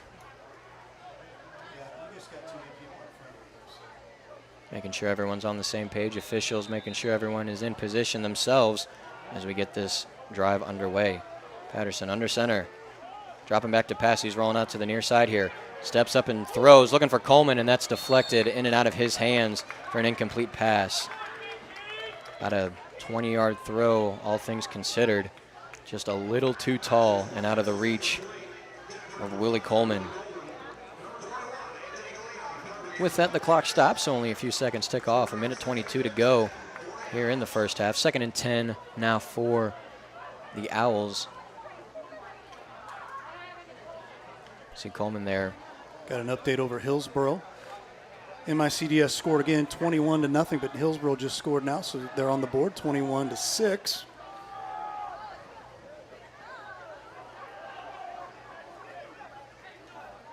Time against the Owls here. They get the snap off in time. Patterson rolls out to his left, looking for his receiver on the far side, number 19, Cole Dinu. That's too far out of bounds for him to catch, so that is another incomplete pass. It's Denu, and shout out to the Denu family. I coached Cole in floor hockey many moons ago. Actually, as many as up to about 2-3 years ago. And talk about a gamer. Love Cole, good kid. Hope the Denu family's doing well. You know, a kid is an athlete if they're playing some floor hockey. You know that's right. Floor hockey is awesome. And he's had a few goals. That he has. He can score on the floor, but can he score on the turf? Yeah, we'll see. For the Windsor Owls, 3rd and 10 with 1:17 to go in the first half. A flag flies in. I believe that's going to be delay a game. It is. The first one against the Owls. That's back-to-back plays. The last play was as close to a delay game as you can get without it actually being called. They had to rush to the line, something the Black Cats have struggled with themselves in the first half here, but that bug striking against the Owls this time. 25 seconds on the game clock, though, now, so the Owls should get this play off well in time. And another neutral zone infraction going to be called against the Black Cats. Well, you know, they got down in the formation and basically juked everybody there. So. Well, and you got to think at this point in the game, the offensive line has been doing that every single play. They kind of get set with everything but their hand, and then all in unison put their hand onto the turf, and that's the 3rd time that the Black Cats have bitten at that. Got to make sure that gets cleaned up during the halftime talk. You see it again. Number 4, Wilson in motion. He's going to get the handoff, looking to go around everyone, but he can't. He's going to get met by a group of Black Cats, get brought down after a gain of about 2, where the clock will continue to run as we approach a minute left in the first half. Officials signal for the clock to be stopped. Looks like Herculaneum's going to call their 3rd and final timeout of the first half. You know, we're not used to this many timeouts, especially during the first half. It's usually towards the back half there, but we never got a chance to pop in here see Drake. Hi, Drake. How you doing? Hello. Hi, Ray. Doing a great job, and I've got another crew over at Hillsboro taking on MICDS, and we appreciate everybody bearing with us. Do us a huge favor right now.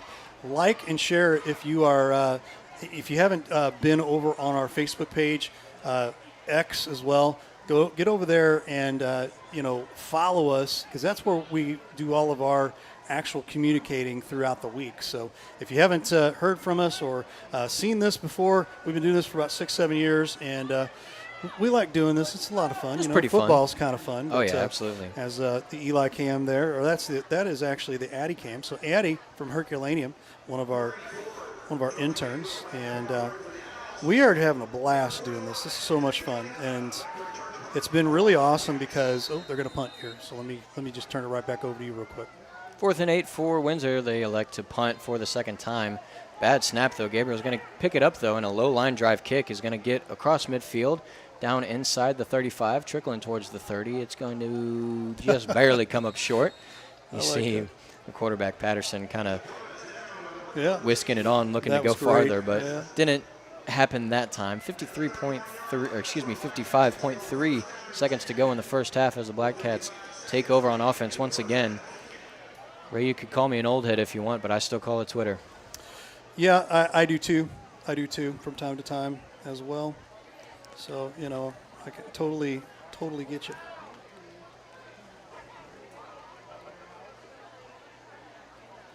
About 69, 70 yards to go towards the end zone for Herculaneum with just under a minute to go and no timeouts.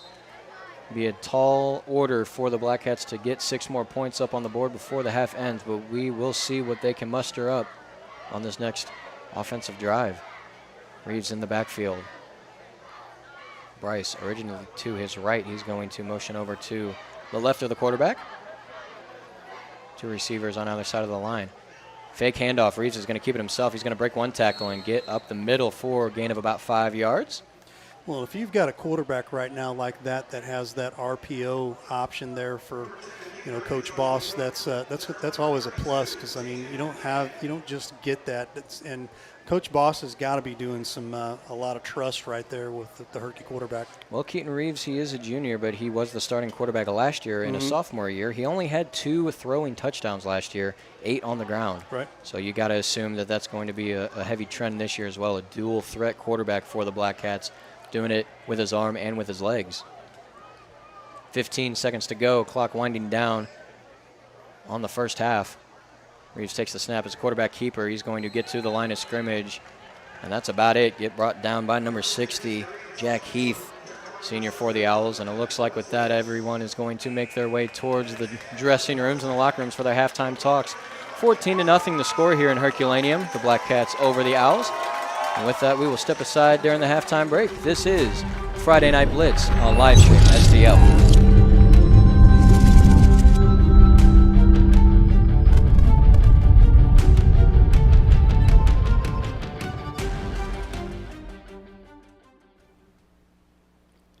Mama's on the Hill, home of the original toasted ravioli. For reservations, gift cards, and banquet and catering inquiries, contact them at 314-776-3100, located at 2132 Edwards in St. Louis, Missouri. Check them out on the web on mamasonthehill.com. Follow them on Facebook and Instagram for exclusive holiday offers. Church is more than just an hour in a pew every Sunday. It's a community. It's where you can come as you are. It's a place where you can connect with God, learn from Scripture, and grow as you build relationships. It's a place where it's okay to be a work in progress. At Faith Community, you'll find an authentic group of people who are pursuing God and supporting one another along the way as we move from where we are to where God wants us to be. Wherever you're at on your journey, you are welcome here. Hi, my name is Marie Stelling. I'm the Community Relations Director for Autumn Ridge Residences. We offer a vibrant senior living community conveniently located at 55 in Herculaneum. We offer 3 meals a day, activities and outings. Housekeeping, laundry is all included. Just minutes away from doctor's offices, restaurants, and shopping. So if you or someone you know are considering senior living, please contact me, Marie Stelling, at 636-931-8400. Come see for yourself why seniors love the life they live at Autumn Ridge. Gordon's Stoplight Drive-In, voted Travel Channel's top 50 best burgers in America and best burger in Missouri by Reader's Digest magazine. A hidden gem that's been serving burgers since 1948. Located at 500 Bailey Road in Crystal City, they're open from 9 a.m. to 10:30 p.m. Monday through Saturday. Stop in for breakfast or a burger and a shake, or give them a call at 636-937-9678. Gordon's Stoplight Drive-In. I'm Scott Seek, your local Edward Jones financial advisor. When we work together, we'll focus on what's important to you. We'll create a personalized financial strategy backed by our advice, tools, and resources to help you reach your goals. And we'll partner to help your strategy stay on track no matter what happens. Contact me today at 636-937-8081. Edward Jones, member SIPC. After Friday Night Blitz, check out the Friday Night Blitz postgame at 10 p.m. Our Friday Night Blitz announcers will catch up with coaches from around the area and grab some postgame interviews to cap off another Friday night football frenzy. That's the Friday Night Blitz postgame show at 10 p.m. on Livestream STL.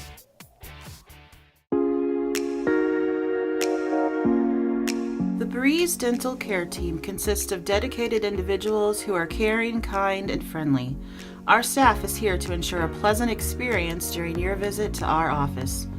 Our team includes experienced and energetic people whose goal it is to communicate well with our patients and provide the best care possible. Providing preventative, restorative, and cosmetic care, schedule a visit by calling 636-937-3030 or find us on the web at breezedentalcare.com. Hi, this is Bill Rubel with APB Storage. APB Storage is a locally owned and operated family business that offers the best storage solutions in the Jefferson County area. Our electronic gate gives you 24-hour access to your storage unit, and our state-of-the-art security system provides peace of mind and security. All of the units provide an easy access drive-up doors to allow a stress-free way to your unit. Come see why people prefer the APB storage experience. Give us a call at 636-464-5629 or visit us online at apbstorage.com. B&M Auto Body and Collision, located at 10290 Business 21 in Hillsboro. Your local family.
After Friday Night Blitz, check out the Friday Night Blitz postgame at 10 p.m. Our Friday Night Blitz announcers will catch up with coaches from around the area and grab some postgame interviews to cap off another Friday night football frenzy. That's the Friday Night Blitz postgame show at 10 p.m. on live stream STL. Mama's on the Hill, home of the original toasted ravioli. For reservations, gift cards, and banquet and catering inquiries, contact them at 314-776-3100, located at 2132 Edwards in St. Louis, Missouri. Check them out on the web on mamasonthehill.com. Follow them on Facebook and Instagram for exclusive holiday offers. Church is more than just an hour in a pew every Sunday. It's a community. It's where you can come as you are. It's a place where you can connect with God, learn from Scripture, and grow as you build relationships. It's a place where it's okay to be a work in progress. At Faith Community, you'll find an authentic group of people who are pursuing God and supporting one another along the way as we move from where we are to where God wants us to be.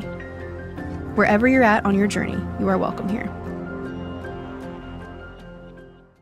Hi, my name is Marie Stelling. I'm the Community Relations Director for Autumn Ridge Residences. We offer a vibrant senior living community conveniently located at 55 in Herculaneum. We offer 3 meals a day, activities and outings. Housekeeping, laundry is all included.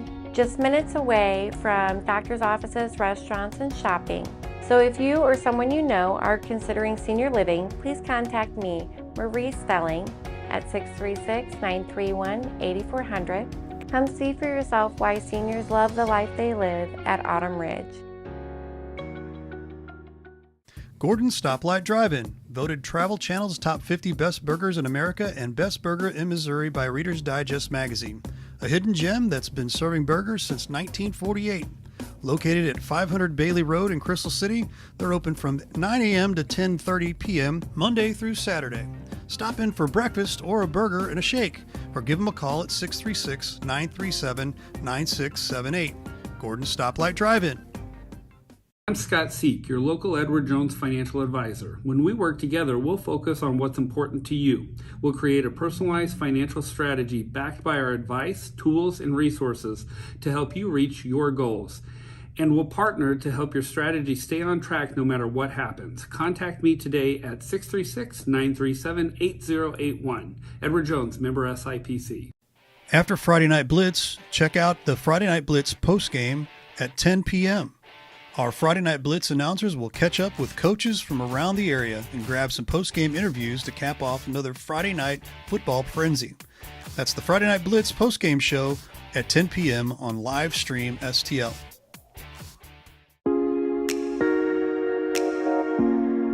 The BLITZ Dental Care Team consists of dedicated individuals who are caring, kind, and friendly. Our staff is here to ensure a pleasant experience during your visit to our office. Our team includes experienced and energetic people whose goal it is to communicate well with our patients and provide the best care possible. Providing preventative, restorative, and cosmetic care, schedule a visit by calling 636-937-3030 or find us on the web at breezedentalcare.com. Hi, this is Bill Rubel with APB Storage.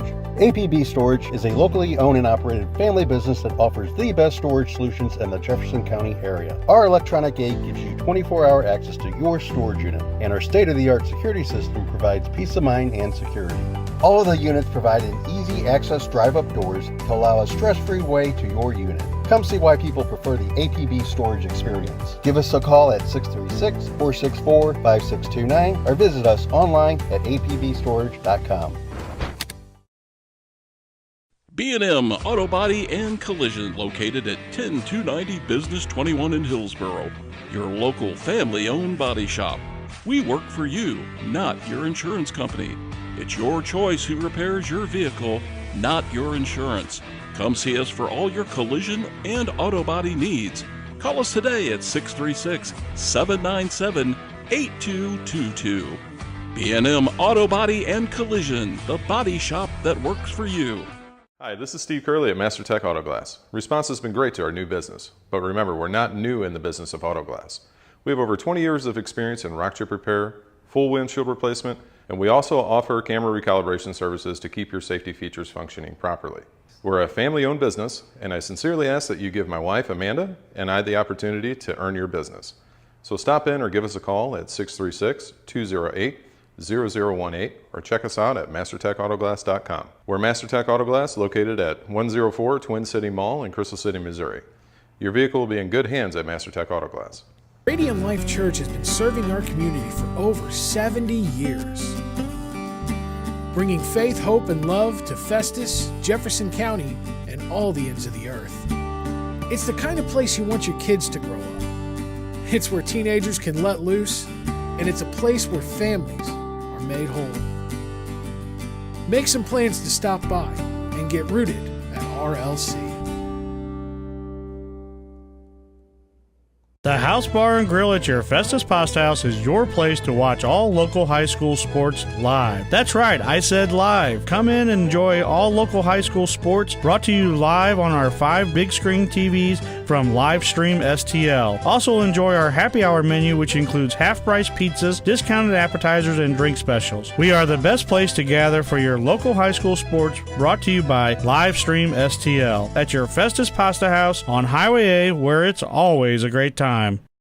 McCain's Towing and Auto Body, a family-owned and operated business centrally located in Jefferson County.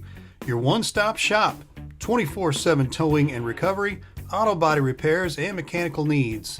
Small or large, leave us in charge. Give us a call at 636-479-9995 or visit 888 Commercial Boulevard in Herculaneum, Missouri.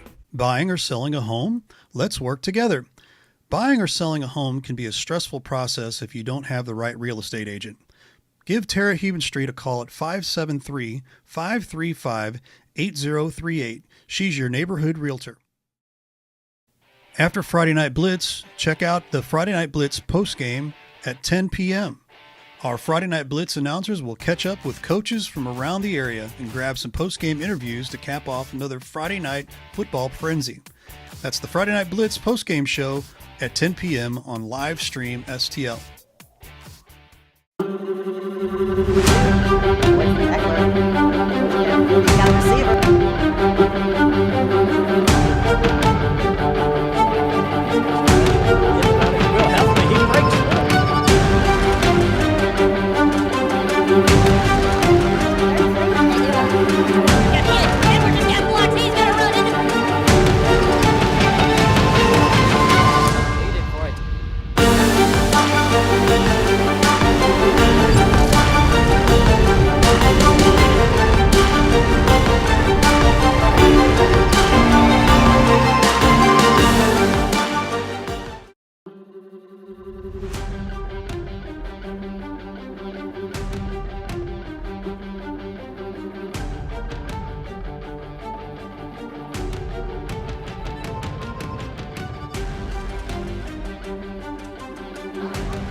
Be helpful if I turn my mics on there. 14-0 is our halftime score here. Are we surprised a little bit here of the Herculaneum Blackcats being in the lead here? I am. Yeah, I mean, well, like we said in the pregame, this is the fifth time that these teams have met in consecutive years, right. And Herky's only been able to win it once so far, the previous 4. Right. They lost 7-6 last year, so there's already more points on the board this time. I think the more surprising thing for me has been the fact that the Windsor offense just hasn't been able to get going just yet. Mm-hmm. I don't know if that's more so on the offense or if the Blackcat defense is doing that well. It's probably somewhere in the middle. But they just haven't been able to get going. They've only used one formation really for the majority of the first half, and they've had a couple of plays they've been able to get the ball going, but the motion and the trickery just hasn't really worked out on the running side of the ball for the Owls just yet. We've got more updates right down here coming right there. There you go. Isn't that cool? We can do that. That's awesome. That's very cool. Crystal City 12, Sykeston nothing. How about that? Go Hornets. Your Hornets are winning. My Blackcats are winning. Hillsboro down 21-0 right now, but interesting there. Festus 13, Rolla 0, Freeburg 13, DeSoto. DeSoto gets their first win yesterday. Very impressive. North County up 14-0 on Farmington. How about that? no score there from Chaffee and Grandview. Jefferson plays tomorrow. Fredericktown loses to Perryville 28-14 last night. Good job there, Perryville Pirates. St. Vincent up 25-0 on St. John. How about that? Pretty good. Bayless 6-0 over Dupo. And I just got more updates there. Caruthersville 14, St. Pius 6. Eureka 26, Francis Howell 7. I want to talk to you there, Jake Sumner. How about that? No score. Melville and Fox. Summit 7, Moline 7. Seckman 26, Parkway West 7. And the Northwest Lions get on the board last night. So as those finish up here on the ticker, we do that because we're on the radio as well. So in case everybody's like, why is he reading from the teleprompter? That's the reason why, because there are people listening on Livestream STL Radio. And we thank them for tuning We in. do. Whether We it's do. video or audio, we thank you for tagging along with us. We do. And, getting back to this game here, you got a little bit of a gunslinger there for the Herky quarterback and connected a couple times. One got the PI with, hey, that's as good as a pass anyway. Yeah, exactly. So, I mean, it's similar to college where you only get 15 yards. You don't get the spot of the foul like you do Right. in the NFL. But 15 yards, I mean, even if you needed more than 15 to get the first down anyway, it's an automatic first. So, yeah, it's just as good as a pass realistically. And yeah, Reeves was starting quarterback last year. He only had 2 touchdowns in the air, but 8 Yep. on the ground himself. Yep. And he's already got 1 to start the season so far. Yep. So, yeah, you got to think that dual threat in the backfield there by the starting quarterback for the Black Cats is going to be a huge factor for him all season long. Absolutely. Folks, we want to remind, and we're just over-reminding on purpose because we want to see a ton of folks on the post-game show tonight. So as soon as the game's over with tonight, wait till that 10 o'clock. I hope we get there on time. That's the whole thing that we're looking to get on time there. So our post-game show will start at 10 p.m. Coaches, make sure you call in. And have I gotten you set up on the video chat yet? I believe so. Okay, yeah. we'll get you set up. We should be good there. Drake will be at his house, and we'll see what his couch looks like and all that stuff. We'll probably have Matt Bates as well chiming in. And Jeff Whitener, I know he's watching right now. Jeff, he's the guy that's giving us all the updates right now, so we appreciate Jeff over at Blue Tiger Media headquarters. And looks like we're about ready to get back underway. So hopefully my people there, they just picked up the cameras because they hear me on the secondary mic. Guys, you're doing such a great job for the first night. Appreciate you guys big time. They're doing awesome. Eli and Addie downstairs, and I even got a shot right here. There's Eli, and then there's Addie, doing such a great job. They're so cool that we were able to have the sideline cams back and all that fun stuff. So, but yeah, I mean, for Herculaneum to continue to be where they're at, I feel like that their defense has been pretty stout, Yes, yeah, absolutely. Yeah, we mentioned it. The defense is really holding true. They've really not been giving up anything. The Windsor defense, they've definitely bent, but they haven't broken so much. I mean, they had one trip in the end zone for Herky that led to a rushing touchdown there by Reeves, and the one huge play from Reeves to Lubert there in the air. But other than that, they've been holding strong themselves. They just got to be a little more consistent, make sure everyone's focusing in a little bit more, and I think they'll be all right here in the second half, but they got to put some points on the board as well. Well, the interesting thing right now with, the under the new regime there of Coach Lee Freeman, which, by the way, Lee's done such a great job. We love having him a part of us as well from time to time, getting us the updates and getting us, the previews and all that fun stuff. So, I mean, it's going to take a little while maybe for a brand new coach to kind of get back into the swing of things. But, him taking over for Jeff Funston, who was a graduate here from Herculaneum as well, sometimes I think that the deal here is just the regime being able to understand the new buy-in. You always talk about a buy-in, for every program, and the buy-in is so important. But the thing about it is right now is like, okay, the buy-in isn't going to happen immediately. They've been underneath Jeff Funston for a really long time, long enough that he's got his mitts into some kids, which isn't a bad thing. It's a great thing. The thing right now for Coach Lee Freeman right now, okay, we're only down 2 scores today. Let's get some positive things going, and momentum is an important thing, especially in football. So if you can get some momentum going here, that's going to be huge. So it looks like we're about ready to get back out on the field here as the second half is about to start. And again, we thank you so much for being a part of this, and make sure you tune in for our Friday Night Blitz postgame.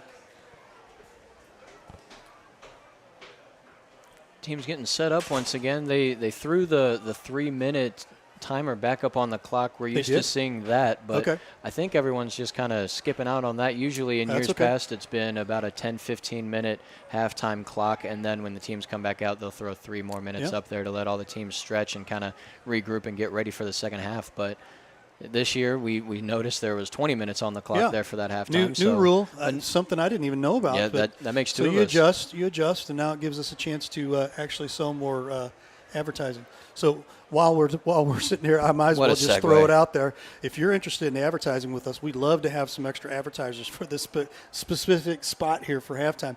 Give us a call, 314-852-4398. We'd love to get you set up. Got a lot of great and say thank you again to all of our sponsors.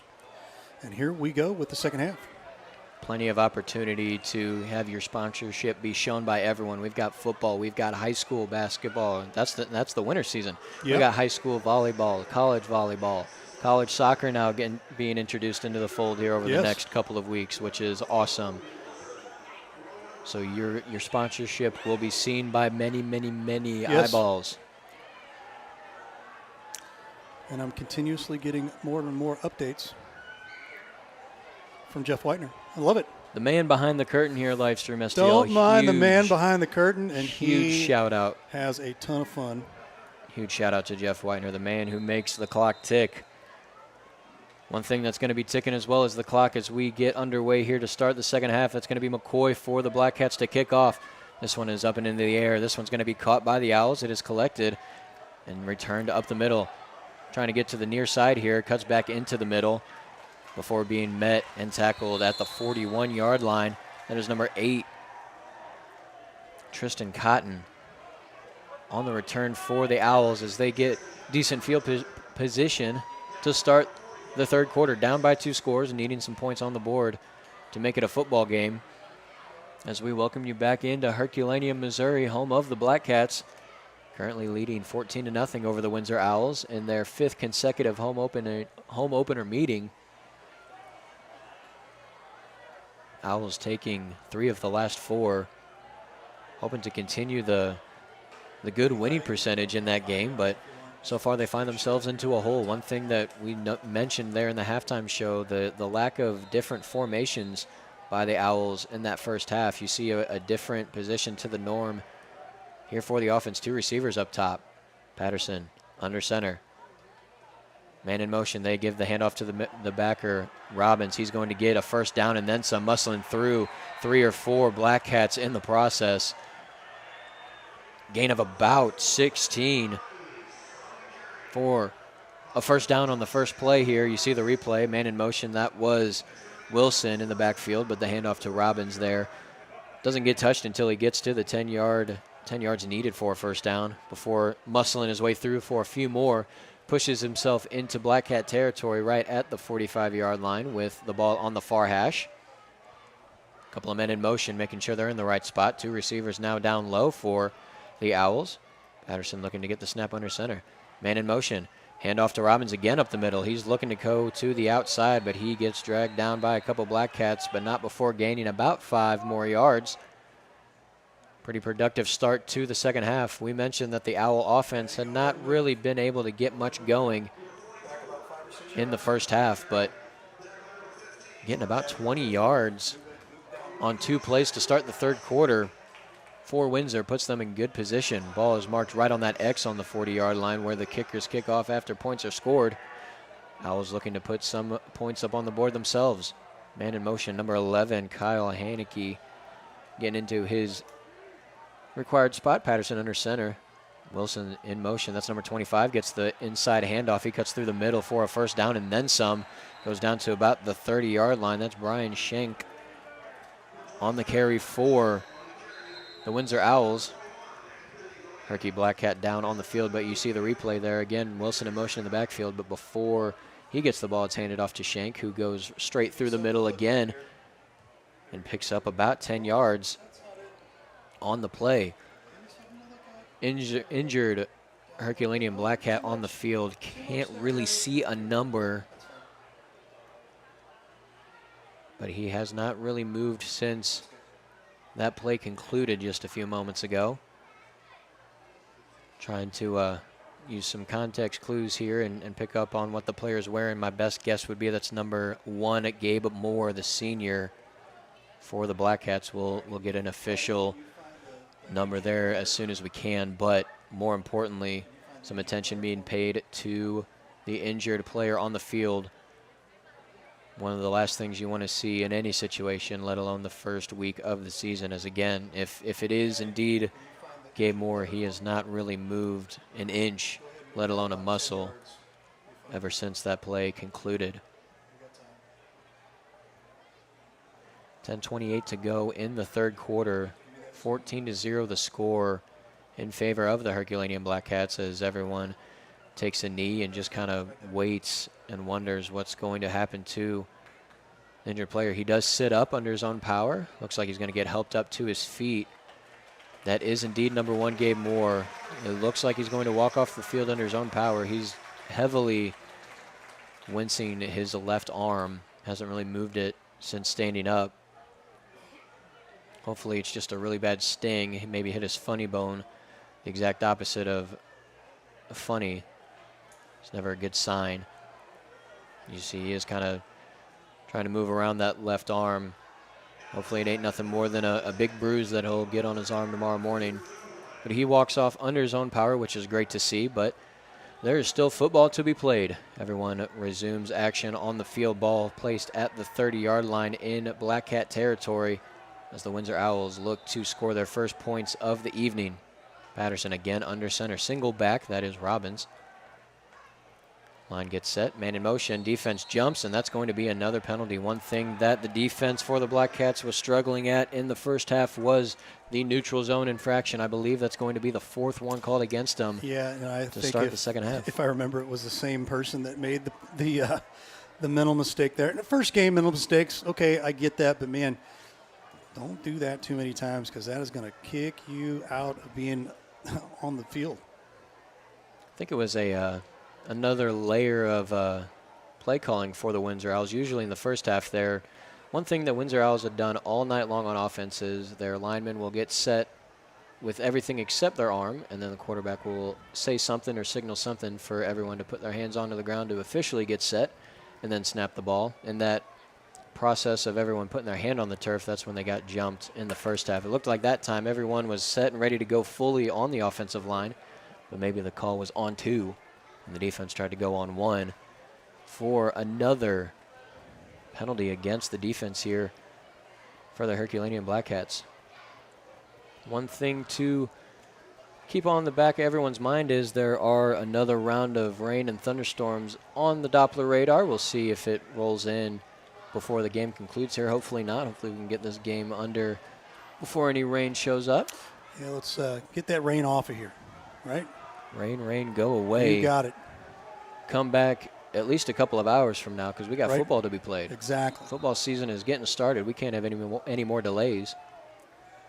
1st and 10 from the 30-yard line. Man in motion for the Owls. Handoff to Robbins up the middle. He's going to get past a few, and he's going to keep on going. He's got a couple on his back, but he keeps on going. The big man gaining a first down and then some. A great 14-yard carry by number 44, Landon Robbins. Here on the replay you see, I believe that was Cotton in motion in the backfield, but the ball gets handed off to Robbins. He gets about 5 yards before getting met by a Black Cat, but then a few more try to jump on his back, but he is not going anywhere. Shades of Little Giants. But the big man Robbins getting 14 and a first down at the 16-yard line. First time in the red zone for the Owls, if I do recall. In prime position to get some points on the board for the first time this evening. Quarterback Patterson screaming at his receivers to make sure they're in position in time, but with the play clock winding down, the Windsor Owls are going to have to call their first timeout of the second half. Yeah, not a good timeout to have to take, but I completely understand that there, Coach, as we will stick here real quick and tell you about our good friends over at faithcommunity.co there, Faith Community Church over in House Springs. You can join them online at 9 a.m. and 10:45 every Sunday. If you want to learn more about Faith Community, check them out at faithcommunity.co. Faith Community Church. And if you stop on in, you just might see one or two members of You Livestream just STL. might. Hey, and there are tons and tons of folks in the community that are teachers, superintendents, athletic directors. I mean, I'm fairly new to the church, but it's one of those things where, they you kind of get to know people and things like that. I was like, oh, I didn't know you were here. No, I didn't know you were here about 2 or 3 weeks into all of your newness and whatnot. But great folks over there at Faith Community Church. One big happy family, you might say. Mm-hmm. 1st and 10 from the 16-yard line now for the Windsor Owls after their first timeout.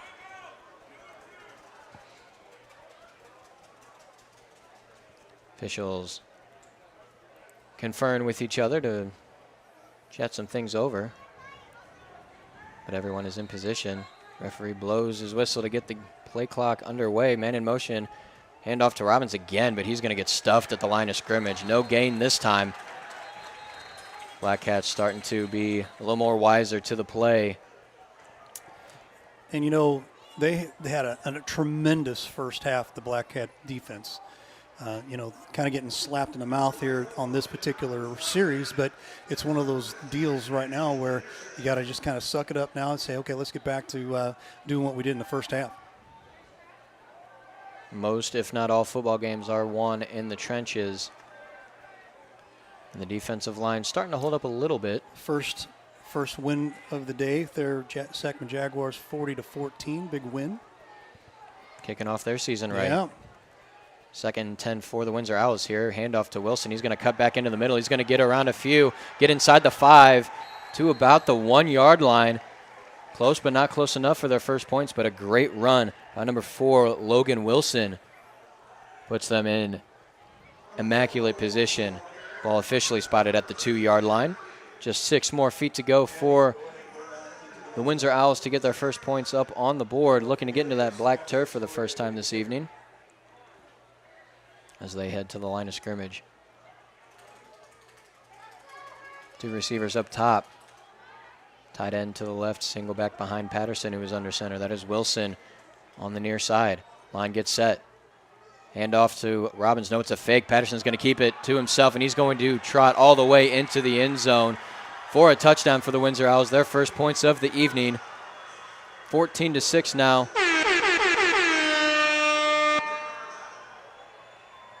Herculaneum Black Cats still on top, but after giving up 6 points on the opening drive here in the second half, Windsor Owls are not going away. They're making it a football game.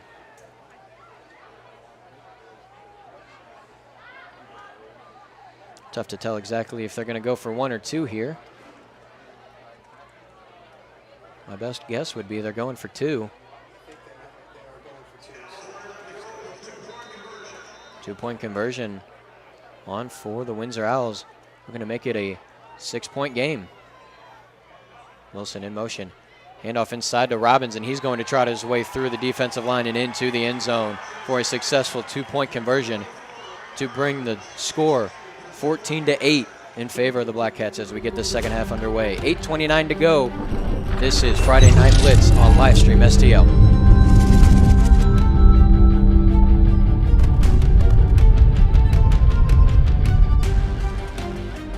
Hi, this is Bill Rubel with APB Storage. APB Storage is a locally owned and operated family business that offers the best storage solutions in the Jefferson County area. Our electronic gate gives you 24-hour access to your storage unit, and our state-of-the-art security system provides peace of mind and security. All of the units provide an easy access drive-up doors to allow a stress-free way to your unit. Come see why people prefer the APB storage experience. Give us a call at 636-464-5629 or visit us online at apbstorage.com.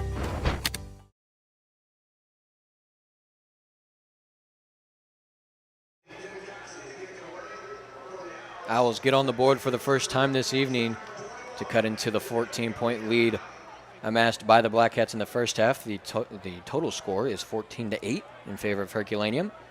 We shall see how the ensuing kick goes for the Windsor Owls. That is number 17, Tim Cassie, setting up the football on the tee right on that X on the 40-yard line.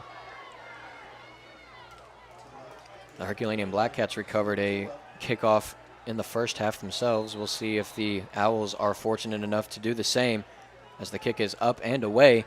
It's going to be caught and dropped and picked up again. And wow, not before a couple of Owls lay the smackdown on the man who picked up the ball for the Blackcats. It's number 24. I didn't know you were calling WWE here. Dylan Boys laying the smackdown. Right? There you go. That's funny. So with that, the ball will be spotted at the Herculaneum 34-yard line as Keaton Reeves and his offense take the field for the first time in the second half, looking to put some more points on the board and extend this lead again after conceding their first touchdown of the evening. The score is 14-8 with 8:27 to go in the third quarter. Two receivers up top, one down low, two backs for Keaton Reeves, who is in shotgun. Takes the snap, handoff to Bryce, going to the far side. He's met in the backfield, but he makes a move around him, and he's still going. He's still on his feet, breaks another tackle. Gain of about 5 on the play. Try to get a number on the defensive back that made his way into the backfield, looking to make a tackle. I believe that was number 9, Jack Kuda. And again, the official is going to stop play for an injured Black Cat on the field.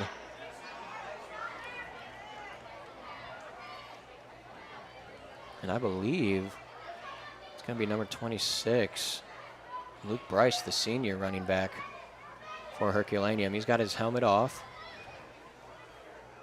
and he's laying flat on his stomach. Got some more updates coming up here as we continue more updates. Another touchdown for Hillsborough. I believe 21-14 is their score there. Okay. So maybe mounting a comeback there for the Hillsborough Hawks.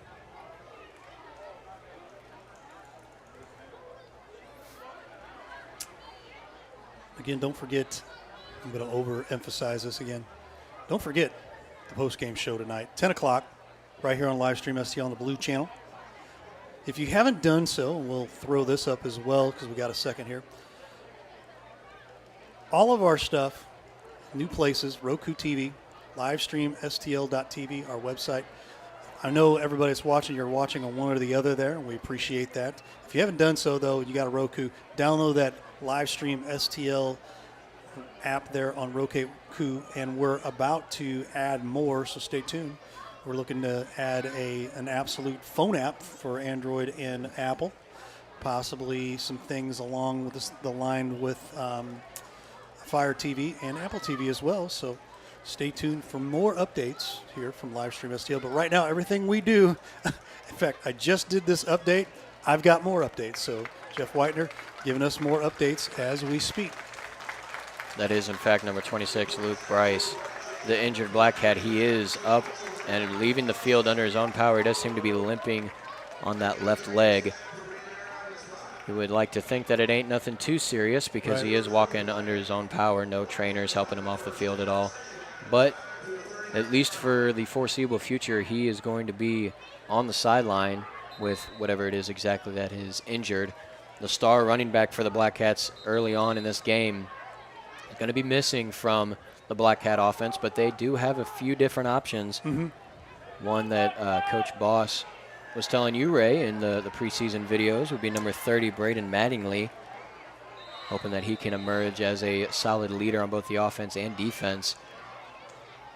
We'll see if he is going to take over for the running back 1 position as we get this next play underway. 2nd and 5 from the 39-yard line. Reeves takes the snap. He does hand it off to Mattingly. He's going to come to the near side and make a move around everyone. Cuts to the inside, and he's still on his feet. He's got Owls chasing him, though, and he eventually gets tackled at the 42-yard line. Big play by the Black Cats. No need to worry about options at running back as Braden Mattingly, great play there, yeah, right on cue, gets the handoff from Keaton Reeves, cuts through the hole, brilliantly designed by the offensive lineman with a great gain of just under 20 yards. And a fresh set of downs for the Black Cats as we tick over to 7.5 minutes left here in the third quarter. 1st and 10 from the 42-yard line on the offensive side of the field for the Black Hats. Single back behind Reeves, 2 receivers on the near side.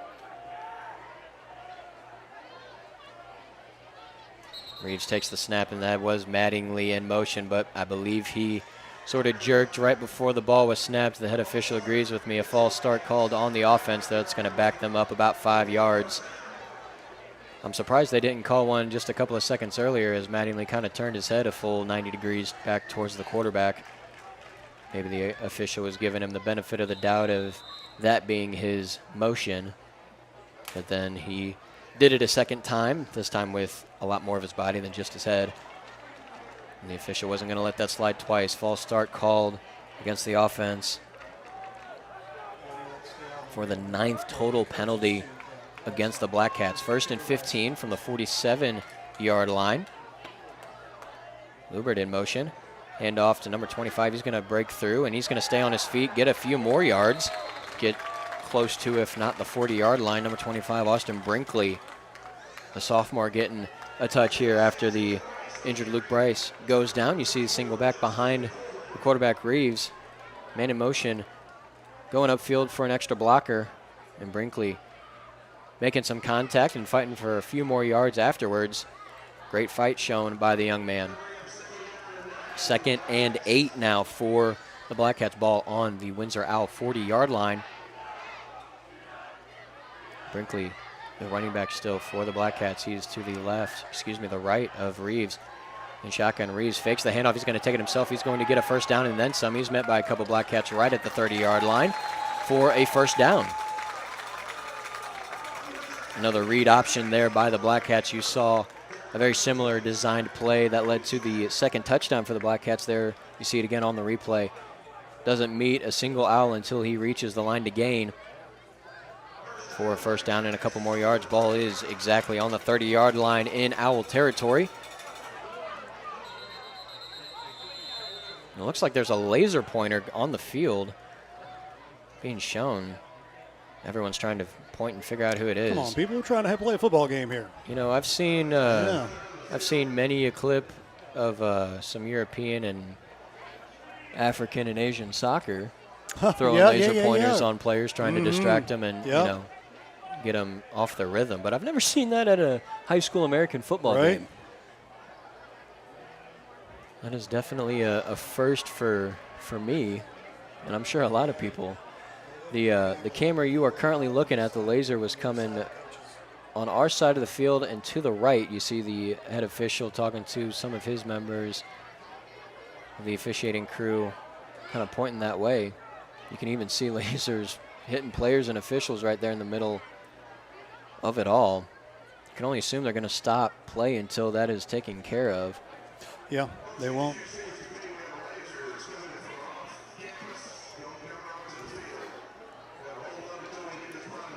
We're getting you. I've seen a lot of different crazy things. Yep. Next week, we'll be over at DeSoto. DeSoto played Perryville 4 years ago, I believe it was. It was a great big torrential rainpour. Storm happened. Tornado was happening. All this crazy stuff. And it got so bad that the field got so saturated that the field bubbled up, and we couldn't play on the game. They could continue the game. They ended up having to postpone it till Monday. I don't think anything like that's going to happen tonight, but still crazy things happening here in Jefferson County, Missouri. We're good to go and resume play here. 1st and 10 from the 30-yard line. Reeves takes the snap. He's going to take it himself, go back up the middle. Stiff arm one man, and he's still on his feet. He's going to bust out to the outside, to the 20, the 15, and he's eventually brought out of bounds at the 14-yard line. Back-to-back read options by the quarterback, Keaton Reeves, taking it himself both times. And this time, again, getting a first down. You see the replay here. I believe that's Brinkley again, the running back that he faked the handoff to. Makes a nice spin move around one. Gets to the outside of the numbers before getting pushed out of bounds by number 6, Carter Gems. For the Black Cats again, play is stopped. I think they've got a at the end of the, no. They're going to do a quick water break. Quick water break. Everyone was kind of looking in the direction of the aforementioned laser pointer. So thank you, folks. Thanks out there to the Gordon Stoplight for being our instant replay sponsor again this year. Great Appreciate food that. and great replays. Oh, my gosh. Get you a smash burger from there. Will not Hey, disappoint. Amy Duncan wants to know who you are. What's your name? Name is Drake Beekman. She just texted me, so there you go. A Who's the lovely, guy calling the game?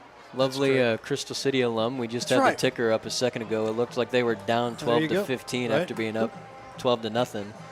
So that's a little disappointing. But they are going up against a Class 4 school in Sykeston, so yes, the arguably the smallest school in the state, Yeah. going up against a giant there. Brand new coach and Coach Sims there as well after Coach Fox leaving for Fox High School, ironically, to be an assistant Fox up there. leaving for Fox. All right, that right. A match made in heaven, you would say.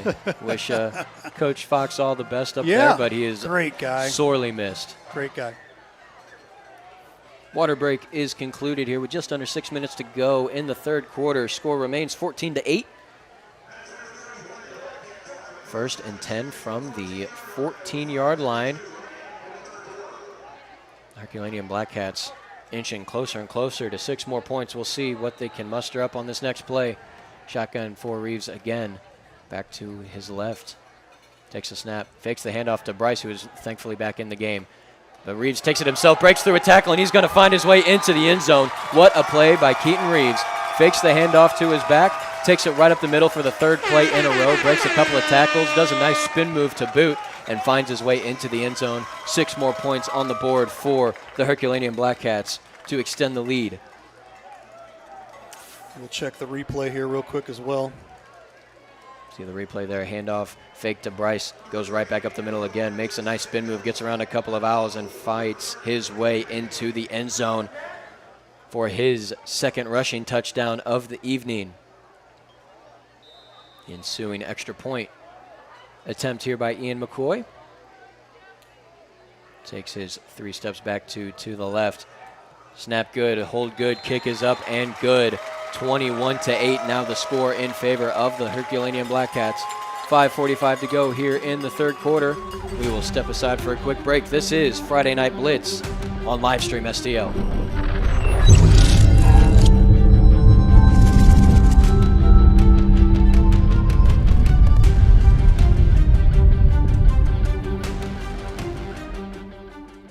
Hi, this is Bill Rubel with APB Storage. APB Storage is a locally owned and operated family business that offers the best storage solutions in the Jefferson County area. Our electronic gate gives you 24-hour access to your storage unit, and our state-of-the-art security system provides peace of mind and security. All of the units provide an easy access drive-up doors to allow a stress-free way to your unit. Come see why people prefer the APB storage experience. Give us a call at 636-464-5629 or visit us online at apbstorage.com. Okay, here we go. Ian McCoy converting the extra point. Now he's getting the football set up on his tee here on the near hash mark for the ensuing kickoff after Herculaneum scored their third touchdown of the evening. 21-8 the score. 5:45 to go in the third quarter of this opening night matchup. McCoy set to kick. It's a line drive long down the field, back inside the 10. Logan Wilson going to recover the ball, and he's got a couple of blockers, and there he goes. He cuts back into the middle. He's got one man to beat, and he breaks through that tackle. He's going to, unfortunately, get met by number 20, J.D. Romero, the senior for the Black Cats. What a return by number 4, Logan Wilson, for the Windsor Owls. McCoy had been suckering everyone in all night long with some short kicks, and that time he decides to go long. That ball stays in play one. Great job by McCoy. Ball goes all the way to about the 6 or 7 yard line, and Wilson picks up that ball, gets a couple great blocks. One might have been so good that it earned a flag, though. There is a flag on the field at the 35-yard line, and it is going to be a hold on the kicking team. Unfortunately for Windsor, that great return is going to be negated by a penalty. That was on the receiving team. On the receiving team, Yeah. yes. Mhm. Did I say kicking team? You did. I meant receiving team. It's week 1 for everyone. First penalty against Indeed it is. Windsor in the second half. That is their 5th total. Penalties haunting both teams there in the first half. 6-4 in favor of the Black Cats as far as the yellow laundry hitting the field in the first half. So they're going to move the ball back 10 yards after the spot of the foul. So it's going to be 1st and 10 from the 15-yard line on the defensive side of the field for Windsor instead of 1st and 10 from about the attacking 40. Yeah, there's an unfortunate error there. Very unfortunate, especially for number 4, Logan Wilson, the returner for Windsor. Had a couple of great blocks and was able to fight through a couple of tackles to keep his feet moving. Now the Owls have a tough task at hand. Coleman in motion for the Owls. A pitch to Robbins. He's going to cut through the hole in the middle of the field. Gain about 9 yards, 8-9 yards for a nice little run. Number 44, Landon Robbins, the senior for Windsor. Been the recipient of most of the handoffs here this evening for the Windsor Owls. He's been showing off his strength a couple of times here throughout the evening as well. There was one play he had 3 or 4 Black Cats on his back, but he just kept going. Looking for more of the same on this drive to cut the lead down some more. Patterson under center. Line gets set. Coleman in motion. A pitch to him. He's going to cut back into the middle and get met at the line of scrimmage by a group of Black Cats. Little to no gain on that play. It'll be 3rd and short for Windsor. Tough field positioning for the Owls, but with less than 5 minutes to go in the 3rd quarter and down by multiple possessions, the question of, is this 4-down territory even though they are pinned far enough back in their own half of the field? We'll see what the answer to that question will be if the Black Cats can prevent the Owls from getting a 1st down here on 3rd and 2 from the 24-yard line. Coleman in motion. Excuse me, that's Cotton. Flag flies. I believe that was indeed number 5 Coleman, one of the receivers on the near side. Jumped a little before the snap was getting the play underway, and that is indeed what the head official is going to say happened. So a 3rd and short gets backed up to a 3rd and 6 or 7 for the Owls, making things a little bit more difficult for them as they are spotting that ball at the 19-yard line in the Windsor half of the field. Referee signals for the play clock to resume. 4:05 and counting to go in the 3rd quarter. 2 receivers up top for Windsor. Single back and a tight end to the right of the offensive line. Coleman in motion. Handoff to Robbins up the middle. He's still on his feet somehow as there was a huge group of players surrounding him. He's only going to gain about 2 yards on the play. And it looks like he's going to stay down for an extra second before getting helped up to his feet. And he, as well as a few of his teammates, are going to leave the field as it is 4th and long enough for Coach Freeman to send out the punt team to concede possession back to the Black Cats after the 3 and out. A drive that showed great promise after a great kick return by Logan Wilson got negated by a holding penalty. The offense fails to pick up a single 1st down on their ensuing drive, so they are going to punt it away. There's Charlie Gabriel back for the Windsor Owls to punt. Another flag on the play, and it's delay a game against the Windsor Owls. Ouch. That's going to back them up 5 more yards, make this punt even shorter for Windsor. That's number 21, Anthony Galena, back to return this punt. The first few punts for the Windsor Owls have not been returnable. They've been either too low or too short. We'll see how this one goes. Snap is good. Kick is pretty good itself. Galena's going to settle himself underneath it. He catches it at about the 46-yard line, makes a move around 1, and he's going to cut to the near side here, and he's got some space if he wants it. He's going, cuts back into the middle. A stiff arm almost works before a couple of Owls surround Galena. Great return, though, by this senior for the Black Cats, getting all the way down to the 32-yard line. Great field position for this next drive for Keaton Reeves and the Black Cat offense. Great return there. I think if he was able to break that one tackle there at the end there, we might have seen it to the house. I think he was a little too worried for that last defender that he was going to catch up to him, so he tried to stiff arm him to keep the play going. But I think if he just put his head down and kept running, he would have been able to get around him, and he had nothing but green turf in front of him. But alas, he gets brought down at the 32-yard line in the attacking half of the field for the Black Cats, looking to extend their 13-point lead. Two receivers up top, one down low. Reeves in the pistol formation. He takes the snap, hands it off to Bryce. He makes a move at the line, and he's going to break through and gain about 7 yards, gets it to the 25-yard line. Great to see Luke Bryce back in play after going down injured just a few moments ago. Looks like number 1, Gabe Moore, the receiver for the Black Cats, is on the sideline and participating in activities down there, so seems to be a healthy set of Black Cats. 2nd and 2 now from the 25-yard line. Reeves takes the snap, hands off to Bryce, up again the middle. He's going to get a first down and a little more. Ball looks to be spotted at the 21-yard line.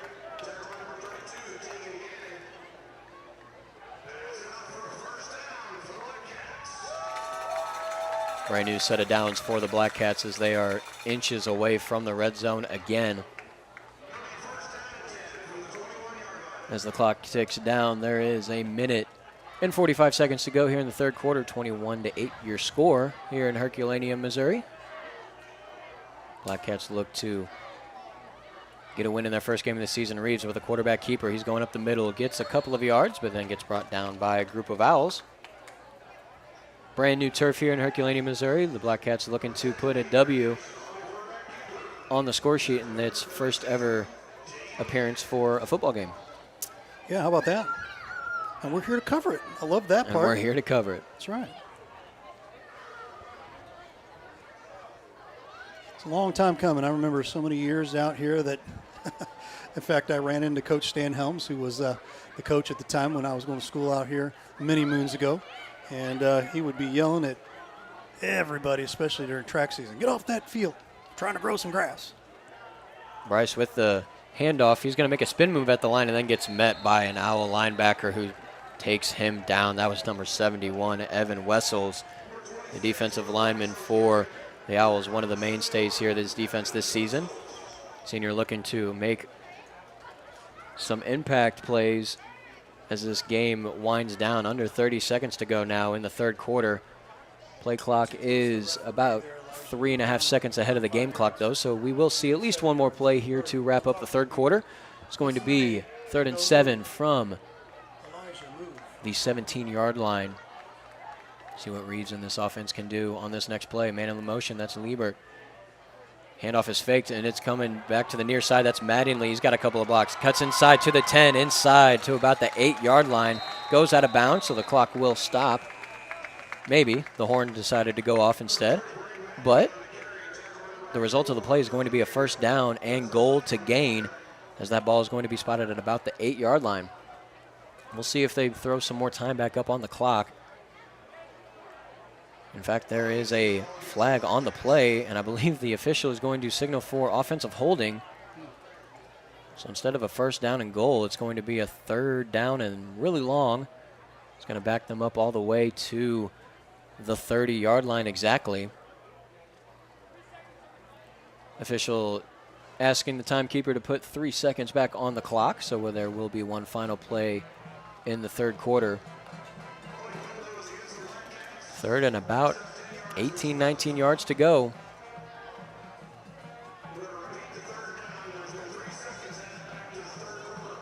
We'll see what Coach Boss has in store to wrap up the third quarter here. I have another update. I'm not sure if it was on there. Fox 34, Millville nothing. And that's final, or they're still going? It is a final. Yeah, that was on Score Stream, so that's parents posting that. So we would definitely say that is unofficial, but usually most of the time they are. Keaton Reeves looking to keep it himself. He breaks a tackle at the line, and he gets a few yards to gain after that initial contact, but it's going to set up for a fourth and long. Coach Boss has a decision to make. As we step aside for the end of the third quarter, 21-8 your score in favor of the Black Cats. This is Friday Night Blitz on Livestream STL.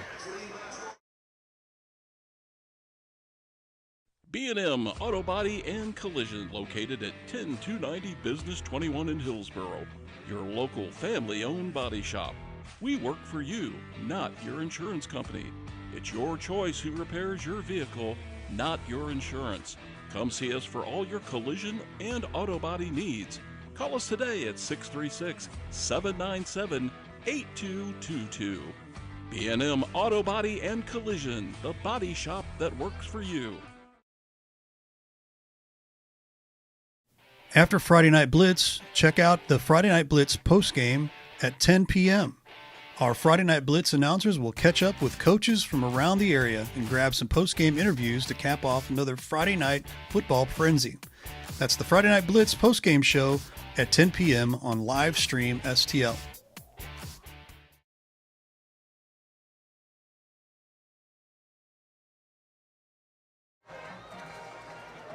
Getting the fourth quarter underway. 12 minutes to go in this football game here in Herculaneum, Missouri, as the Black Cats hold a 21-8 lead over the Windsor Owls, who are visiting. 4th and 15 in store for the Black Cats, though. The ball is on the 26-yard line. And it appears like they are going to go for it. Coach Boss thinks that they're far enough away from their own end zone that it is worth the risk. Looking to be outside of field goal range as well. So Keaton Reeves and his offense has one final play to try and keep this drive alive. Snap taken by Reeves, dropping back, looking to pass to the near side. That's number 2, Tanner Duncan, looking for it, and he makes the catch. No, it is dropped as he hits the turf. Head in his hands. He's going to want that one back. The incomplete pass means that will be a turnover on downs. The Windsor Owls hold the Black Cats on that last drive, and they take over down by 13 points, looking to cut into that lead with 11:53 to go in the game.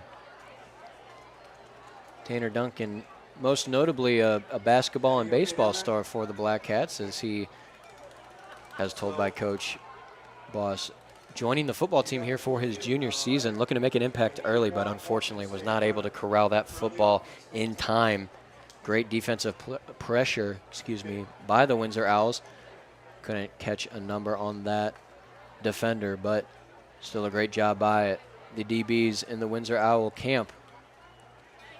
As they take over on offense now on the 26-yard line, they look to get some more points on the board. The aforementioned rain on the old Doppler looks to be going south of Herculaneum, so we might be good to get this game in time. As long as the rain comes down and there's no lightning, we should be good to go, though, as the first play is a handoff to the outside. I believe that's Cotton with the ball, and he makes a couple of moves and gets a nice gain of about 6 yards. It'll be 2nd and 4. Tristan Cotton, the junior for the Owls, making an impact there on 1st and 10, cutting into that yard to gain. Still a very similar formation used by the Owls. As you see again, there's going to be 2 receivers to one side of the offensive line. This time it's on the near side. Patterson under center, man in motion. That's Wilson. The handoff goes to Wilson, though. He breaks one tackle and fights for the first down. It looks like he's going to get it and then some, about an extra yard. And with that, it'll move the chains and be a 1st and 10. 1st and 10 from the Owl 37-yard line as we tick over to 11 minutes left in the ballgame. See what the Owls can do on this next play. 2 receivers up top on the far side. Single back, Patterson under center. Line gets set. Cotton in motion. Handoff to Robbins, though, up the middle again. He's going to break a couple of tackles and fight for a few extra yards. He's going to pick up about 7 on the play. Bring up 2nd and short for the offense. Number 26, Luke Bryce, the man making the tackle for the Black Cats. A couple of substitutions on both sides. 10:20 to go in the 4th quarter. Windsor down by 13, looking to make a dent into that lead. 1 receiver down low, 2 tight ends, and a single back behind Patterson under center. Coleman in motion. He's going to get the handoff faked to him. They go back to Robbins. He's going to get the first down and a couple more yards. He's going to fight his way to the defensive 49-yard line. Just shy of midfield, but it does result in another first down for the Owls. The offense have been able to move a lot easier here in the second half after getting stifled in the first half by this Herky defense. As we are continuing on here, looks like we got a producer change here. Good old Ray's going to take off and get ready for the postgame show. Tune in at 10 p.m. for the Livestream STL postgame show. Next play is a handoff to Wilson. He's going to get met by a bunch of Black Cats at the line of scrimmage. Looks to gain about 2 yards. Get that ball just over midfield. Officials signaling for a timeout against Herculaneum. And with that, again, we are going to make a producer switch here. Looks like Ray is going to take off. Again, that aforementioned postgame show. Something we're trying to do here new this season at Livestream STL. It's going to kick off at about 10 p.m. Once all the local games wrap up. We're going to have plenty of coaches' reactions. Ray's going to kind of host the whole thing. Myself is probably going to pop in, as well as Matt Bates and Brian Kaplinger maybe. The crew that are broadcasting the other game out at Hillsborough. They're taking on the MICDS Rams. The last update I got was the Hillsborough Hawks were down 21-7, or excuse me, 21-14. I believe that was before halftime though, so we'll see if we can't get any more updates from that anytime soon. But great things going on here at Livestream STL as we kick off the high school football season. We thank you very much for tuning in, whether it be on livestreamstl.tv or the Livestream STL app on Roku. Again, Ray mentioned it earlier. We've got some big plans coming. Look to expand to Amazon Fire TV and Apple TV and maybe even a mobile app in the future. So there's going to be no excuse for you to not be tuning in to Livestream STL as we get play underway. Fist bump to the old Ray Halbrook as he leaves. Next play is a handoff to Wilson. He cuts to the outside. He breaks a couple of tackles. He's still on his feet. He's got a couple of men to beat. He's still on his feet. He goes inside the 25-yard line. Eventually gets brought down at about the 22. I believe he was pushed out of bounds as well, so that's going to stop the clock. 9:22 to go, and a great run by Logan Wilson. Again, the offense starting to hum here for the Owls. Looking to get things going. Scored one touchdown to start the third quarter. Looking to do the same on their next drive. Cut into this lead again, down by 13. 21-8 your score. 9:15 to go in the fourth and final quarter of the evening. Patterson under center. Ball marked at the 22-yard line in Black Cat territory. Coleman in motion. He's going to get the handoff. He's going to look to cut back into the middle. He does. He breaks a couple of tackles, and he's got a blocker ahead of him. Makes another move at the 20 and gets brought down by number 26, Luke Bryce. It's going to be just shy of the first down. It's going to look like a 2nd and 2 upcoming for the Windsor Owls. A great move again by number 5, Willie Coleman. Seen that move a few times, putting him in a tight end position, getting motioned over towards the center. Ball gets snapped and handed off to him. Sort of like a jet pass like you see on College Football 25, but instead of a slot position, he's more of a tight end role. Getting that ball. Two receivers up top. This time it's Cotton in motion, but the handoff goes to Robbins up the middle. He's got a couple of blockers, makes a move down inside the 10. Flag comes in from the back official. The spot is going to be about the 7-yard line, but there is a flag on the play. Officials coming together. Make sure everyone is on the same page and get the correct call made on the field.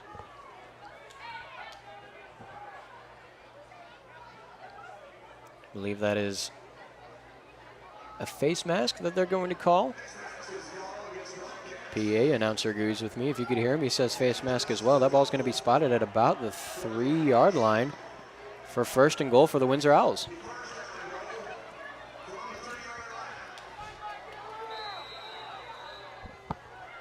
Two backs up top for the Owls. One back. Patterson under center, takes the snap, hands it off to Robbins, and he's going to walk into the end zone untouched. Touchdown, Windsor Owls, cutting into the lead again. 21-14 now your score with 8:05 to go in the fourth quarter. And we can only assume that they're going to go for the 2-point conversion again, as that is what they did on the first touchdown they scored. Just over 8 minutes to go. And the Owls have hope. 2 receivers on the near side here for Patterson, who's under center with a back behind him. A very similar formation we've seen all night. Coleman in motion behind him. He's going to not get the handoff. They're going right back to Robbins, who's going to walk right into the end zone again, untouched. 2 more points for the Owls, and it is a 21-16 game. 8:05 to go in the fourth quarter, as we will step aside for a quick break. 8:05 to go in the fourth quarter. 5-point lead for the Black Cats. This is Friday Night Blitz on Livestream STL.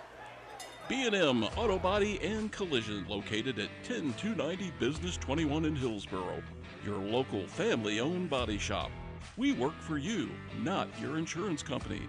It's your choice who repairs your vehicle, not your insurance. Come see us for all your collision and auto body needs. Call us today at 636-797-8222. B&M Auto Body and Collision, the body shop that works for you.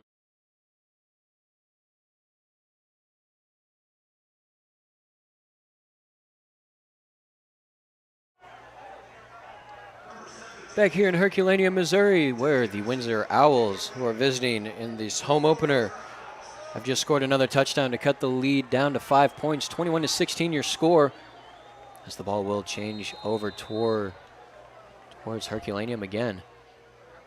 Kick is an onside kick almost. Takes a bounce, and it looks like Windsor's going to recover. There's a fight for it right at the midfield marker. Big pile surrounding the players on the field. We'll see what the official has to say. It is recovered by the Herculaneum Black Cats. So a scare by the Windsor Owls looking for the surprise onside kick. The returning team was not ready for it, but they were fortunate enough to recover that ball. Is going to be spotted at the 49-yard line on the defensive side of the field. Black Cats now only lead by 5 points, and with just over 8 minutes to go, look to give themselves a little more insurance and not put too much pressure on the defense. But first, they got to travel 51 yards to do so. 2 receivers down low on the near side. 1 tight end on the left and a back to the left of Reeves, who's in shotgun. He takes the snap. Ball is dropped, picked back up by Reeves. He attempted to keep running after he picked it up, but I believe a knee of his was down on the turf when he picked it up. And by rule, he's going to be whistled dead. So the result of the play is going to be a loss of about 3 yards, be 2nd and 13. As the Black Cats look to avoid any more mishaps like that.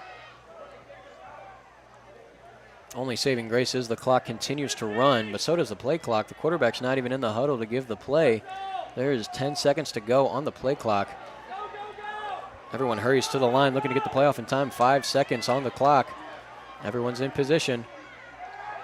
Snap barely gets off in time. Reeves dropping back to pass. He's going to the near side. Number 15, struck off, is there, but he can't collect the ball. It bobbles around in his hands, and he can't make the grab. Number 9, Jack Kuda, the sophomore for Windsor, on the coverage, doing a good enough job to make sure that the Black Cats cannot advance that ball far enough. As Struckhoff looked to have a wide open field and an easy run to the end zone if he was able to make that catch. Got an update from the lovely Jeff Whitener. Hillsboro MICDS game is under a weather delay there in the third quarter. Hopefully the weather can stay away for at least another 7 minutes and 11 seconds on the game clock. 5 seconds on the play clock. Not everyone's in position. And again, they just barely get the ball snapped in time. Check down to Mattingly is stopped by number 4, Logan Wilson. Great read by the defense there. It's going to bring up 4th and 2 long, says Coach Boss, as they are sending out the punt team to concede possession to the Windsor Owls, who will have another chance at scoring more points and maybe even taking the lead. Clock ticks under 7 minutes to go here in the fourth quarter.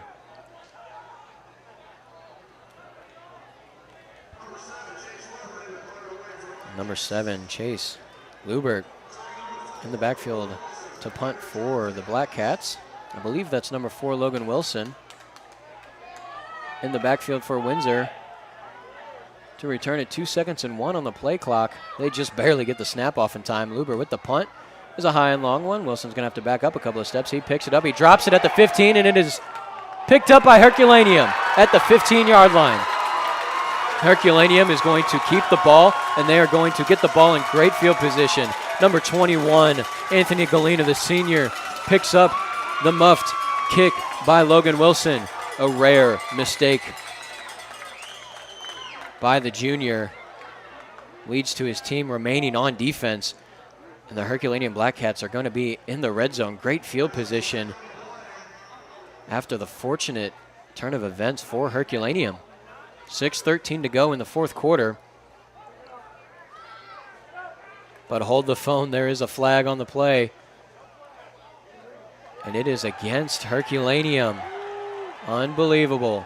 Couldn't quite tell what the signal was there, if it was too many men on the field or an illegal formation, what exactly the call is, but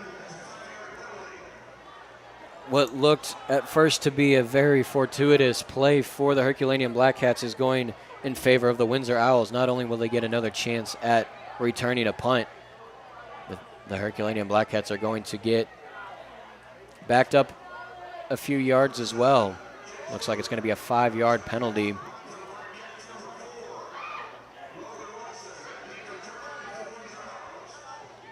And we will do it all over again. Fortunately for Windsor, a huge scare for them, down 5. And with fears of conceding more points late in this game, has turned back around as they'll look to score some more points themselves. High snap, but Lubert's able to get the kick away. Not as good this time. Everyone's saying go away from that ball. It gets a nice little bounce. It's going to make its way down to the 38-yard line in Owl territory, where they will take over to go and take the lead of this game. 5:47 to go in the fourth quarter. Luke Patterson and the Windsor Owls looking to make the most out of their fortunate situation with that penalty, negating the muffed punt return attempt. Official is going to call an official timeout for a water break, as there is under 6 minutes to go. So with that, we're going to take a quick break. With 5:47 to go, the lead is only 5 for the Herculaneum Black Cats. This is Friday Night Blitz on Livestream STL.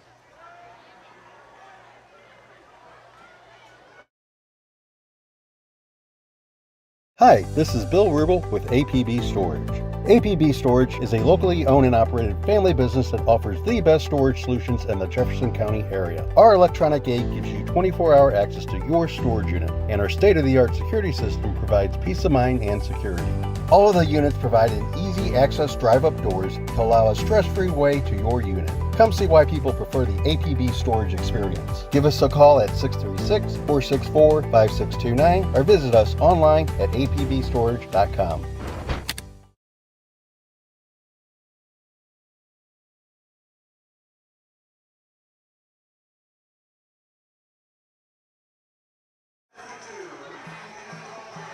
.552 remaining in the game. They threw a couple of seconds back on the clock after the water timeout. 1st and 10 from the Owl 38-yard line. Patterson under center like he has done so many times tonight. Man in motion, that's Wilson behind him. Handoff to Robbins, though, up the middle. Gain of about 2. Slowly chipping away at that yardage needed. Down 5, so a field goal will do them no good in this scenario. 5:35 to go in the fourth quarter.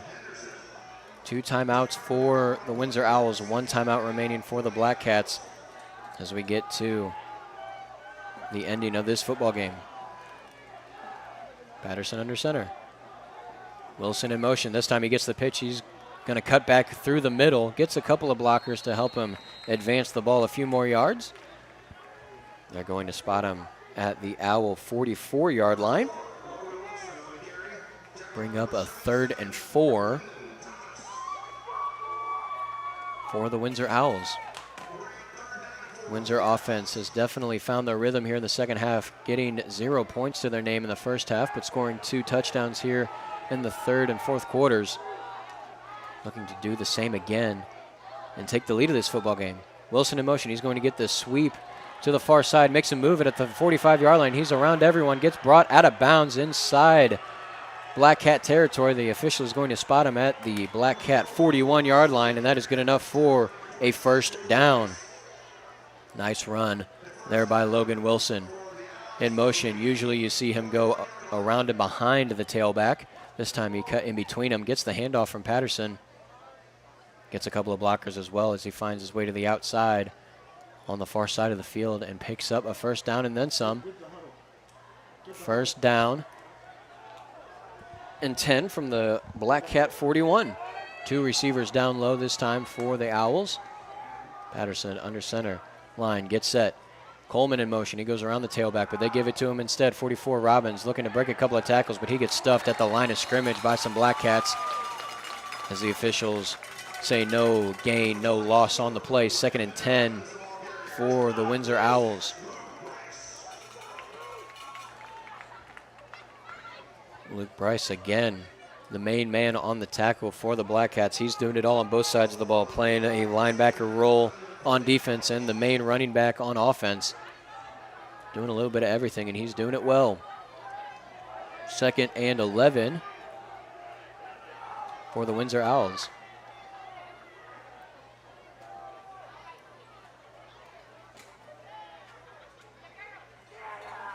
Handoff to Cotton on the delayed handoff. He's going to go to the outside, get met by number 11, Mason Morton, the senior defensive back for the Black Cats. There seems to be a Black Cat down on the field. That's number 59, Ashton Henderson, but he's getting up under his own power, and he's going to earn himself a breather after that play. The result of the play is going to be 3rd and 8 from the Black Cat 38-yard line. Be 3rd and 7, excuse me. 2 receivers up top, tight end on the near side, single back behind Patterson. That's Cotton in motion. Handoff to Robbins up the middle. He breaks through a couple of tackles, and he's going to fight his way for a first down and then some down inside the 30-yard line.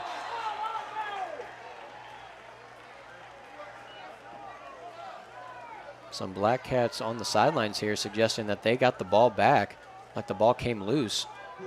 But they're going to signal first down for Windsor. Ball's going to be spotted exactly on the 28-yard line in Black Cat territory.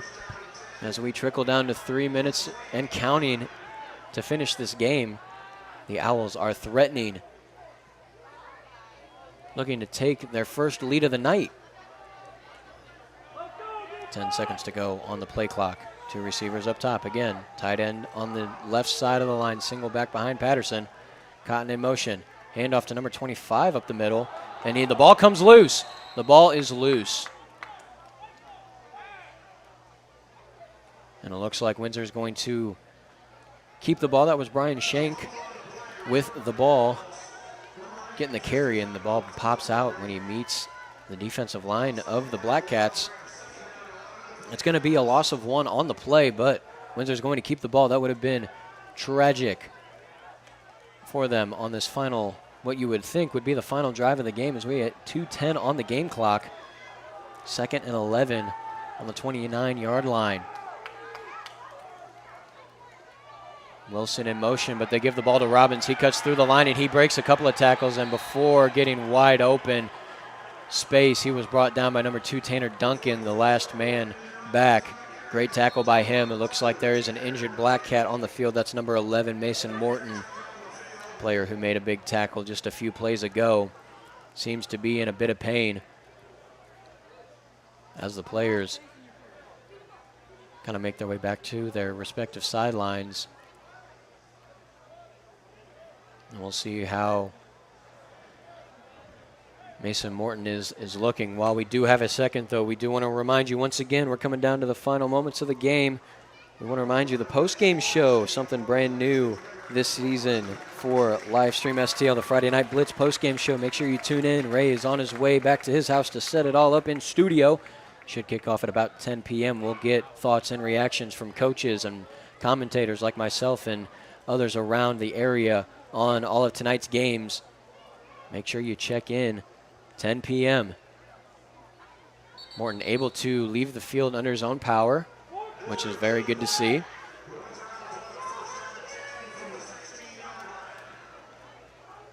Defensive coaches there for Herculaneum adamant and encouraging his defense to make a stop here. Less than 2 minutes to go, 1:55 to go in the game. The Windsor Owls have a 1st and 10 on the Black Cat 16-yard line. Just mere feet away from the end zone and taking their first lead of the night. Officials and coaches making sure everyone's on the same page. And the official blows his whistle to get things underway once again. Patterson under center. That's Wilson in motion. He's going to get a fake handoff. Cotton's going to get the ball, and he's going to gain a couple of yards before being brought down by a member of the Black Cat defense. Going to pick up about 4 or 5 yards on the play. So it'll be 2nd and 6 from the 13-yard line.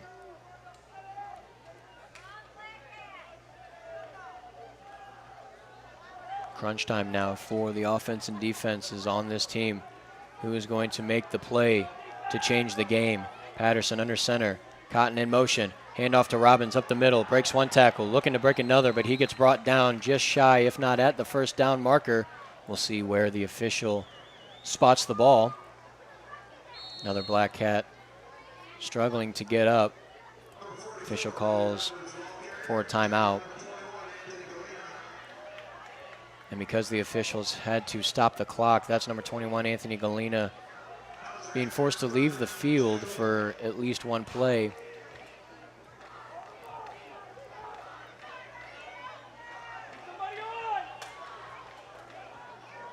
Black Cat struggling to find a replacement for Galena, but they get one out in time. 3rd and short for the Windsor Owls inside the 10-yard line. Patterson under center. Wilson in motion. They give the ball to Robbins. Right up the middle. He gets met by a couple of Black Cats. He's going to get the first down, but he is going to be about 5 yards shy of the end zone. Great defensive hit by number 12, Gavin Tooley, for the Black Cats, the man who came in for Galena on that last play. Great hit by him, but they do concede the first down. It is 1st and goal at the 5-yard line for the Windsor Owls. Less than a minute to go. 2 timeouts for Windsor, 1 timeout for Herculaneum. 2 receivers down low. 1 tight end up top. Patterson under center with Robbins behind him. Man in motion.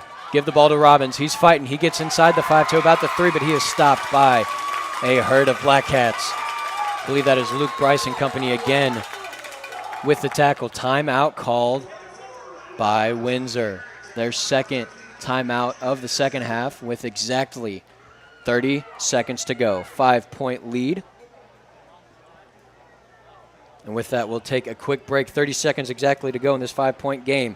This is Friday Night Blitz on live.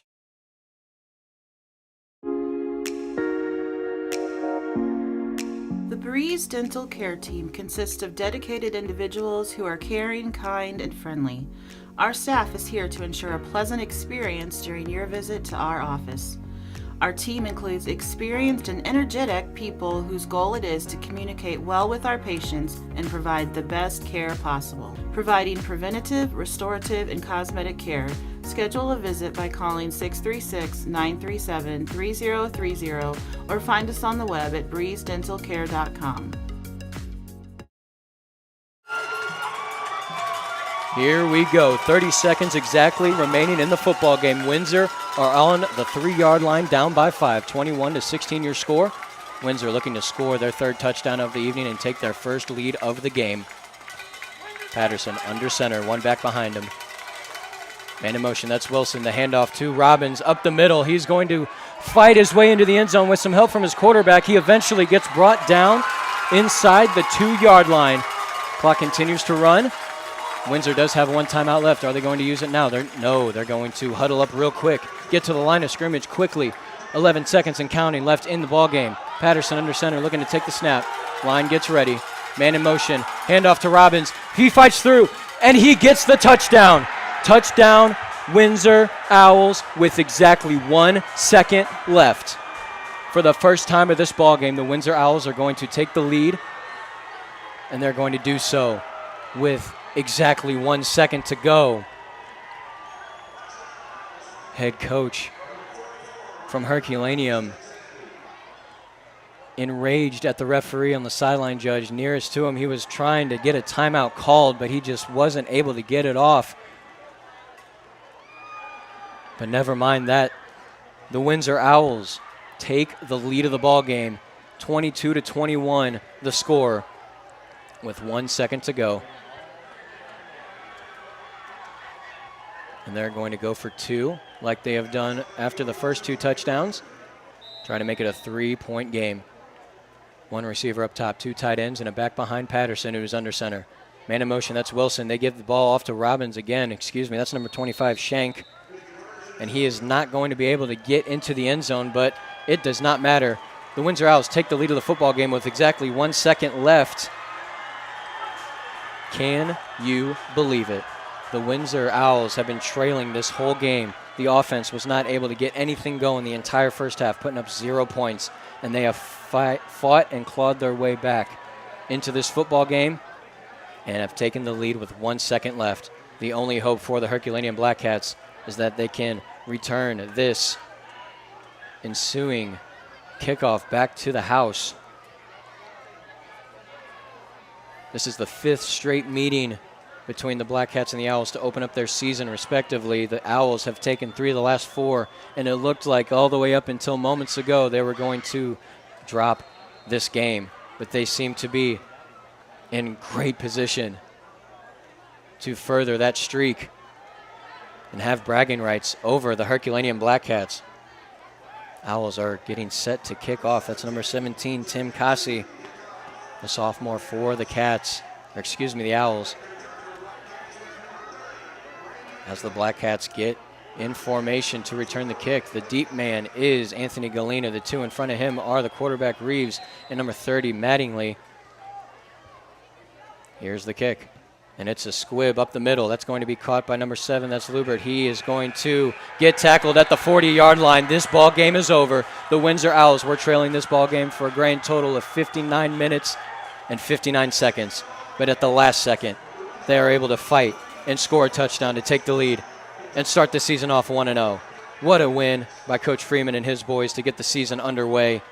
And tragedy, heartbreaking loss by the Herculaneum Black Cats.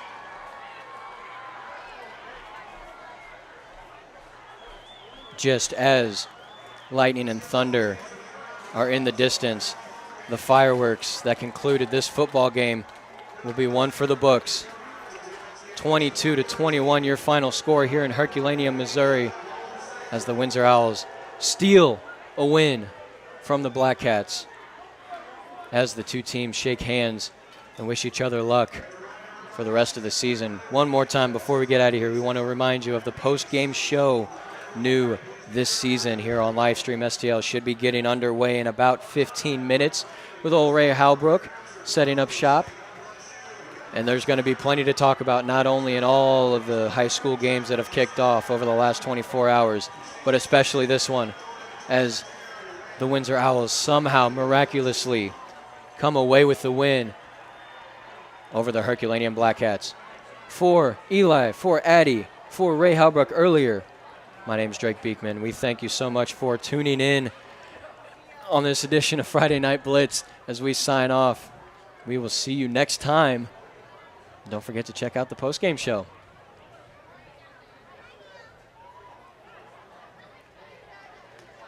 Thanks for watching today's broadcast. Any unauthorized use of this broadcast without the express written consent of Livestream STL is strictly prohibited.